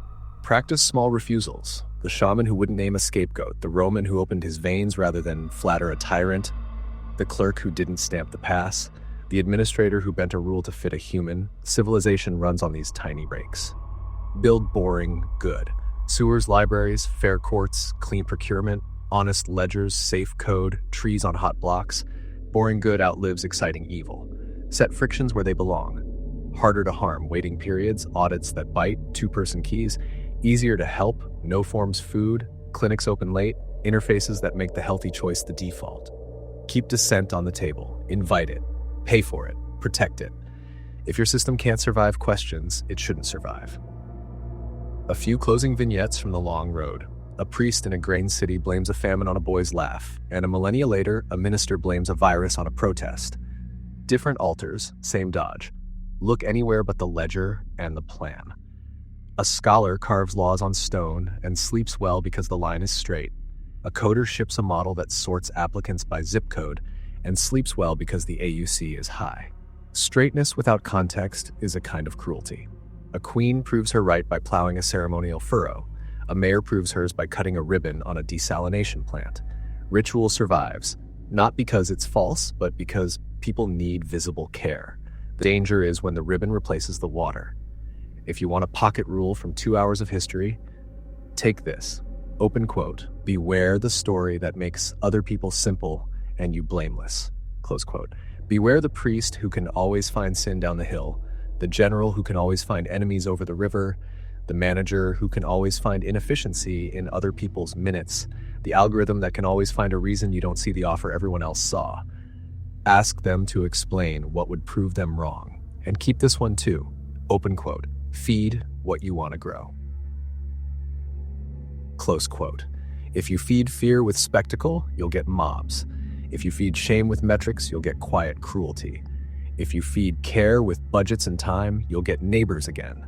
If you feed the planet with less heat, you'll get weather you can plan a picnic around. If you feed your attention with better inputs, you'll get a mind that isn't tired by noon. We started with fate and ended with feeds. The tools got smarter, the traps didn't. The darkness is not a monster in the hills. It's a series of bargains that sound like this. Let me hold the liver for you. You're busy. It's safer that way. Sometimes they're right. Mostly, they need watching. Leave tonight with the simplest ancient practice in modern clothes. Sit with someone you owe nothing to. Listen until your story shakes, and then do one boring good thing that survives you. Everything bright we've kept, from hospitals to habeas corpus to hotlines, was once exactly that. The old darkness will be back tomorrow wearing a fresh shirt. Be ready with old light, attention, humility, solidarity, and new tools. Then hand them on. Outro. How to carry the light. Take a breath. 2 hours of human history is heavy. The same bargains kept returning, dressed up in different uniforms. Control as care, purity as progress, files as faces. The question now isn't, were they blind? It's, where am I blinking on purpose? Start small, where philosophy actually lives. Your calendar, your clicks, your cash. Choose one ritual that makes you more human, not more efficient. A walk without headphones. 10 minutes of reading something older than your newsfeed. A call to the person you keep postponing because later. Later is a myth history uses to trick us. Name the lever someone's asking you to hand over. Let us track you for convenience. Let us scare you for safety. Let us hurry you for growth. Sometimes the answer is yes. Often it's, show me the receipt. Make them explain what would count as harm and who carries it. Practice the tiny refusal. Don't share the post that turns a neighbor into a caricature. Don't repeat the joke that files a person under one word. Don't click the outrage that feeds the worst actor in the room. Outrage is fast food for the mind. Solidarity is a stew, slow, nourishing, shared. Invest in boring good. Boring good is the opposite of spectacle. It's a library budget, a bus lane, a public clinic open on a Sunday, a school heater that works in January. No anthem, no fireworks. Just lives that are a little less precarious. That's how dark philosophies starve, quietly. Keep a circle that argues with you in good faith. If everyone nods, you built a mirror, not a table. Invite the person who shares your values and not your methods. Listen past the slogans to the wound underneath. Most bad ideas are pain in costume. When you're offered purity, ask for repair. When you're offered speed, ask for care. When you're offered certainty, ask for a plan that survives being wrong. History's villains weren't mustache twirlers. They were confident. Remember that you're a body on a planet. Touch dirt. Plant something, even if it's a basil pot on a sill. Learn where your power comes from and where your trash goes. Vote like rivers matter. Spend like air matters. Teach a kid how to fix a thing instead of replace it. Carry 2 sentences in your pocket. Beware the story that makes other people simple and me blameless. Feed what I want to grow. Feed attention with better inputs. Feed humility by counting your own errors first. Feed solidarity by showing up when there's no camera. The old darkness knows how to sell itself. The old light knows how to work. If you need a last picture, make it this. A table, 3 chairs, no microphones. On the table, a map, a budget, a list of names. In the chairs, someone older, someone younger, someone you don't agree with yet. You decide one small thing you will change by Friday that makes life kinder for a stranger. Then you do it. Then you repeat. That's how philosophy actually moves history. Not in manifestos, but in maintenance. Not in crescendos, but in habits. Not in monuments, but in mornings. The feed will still whisper. The storm will still gather and pass and gather, but you'll have a compass that doesn't need a signal. Carry the light.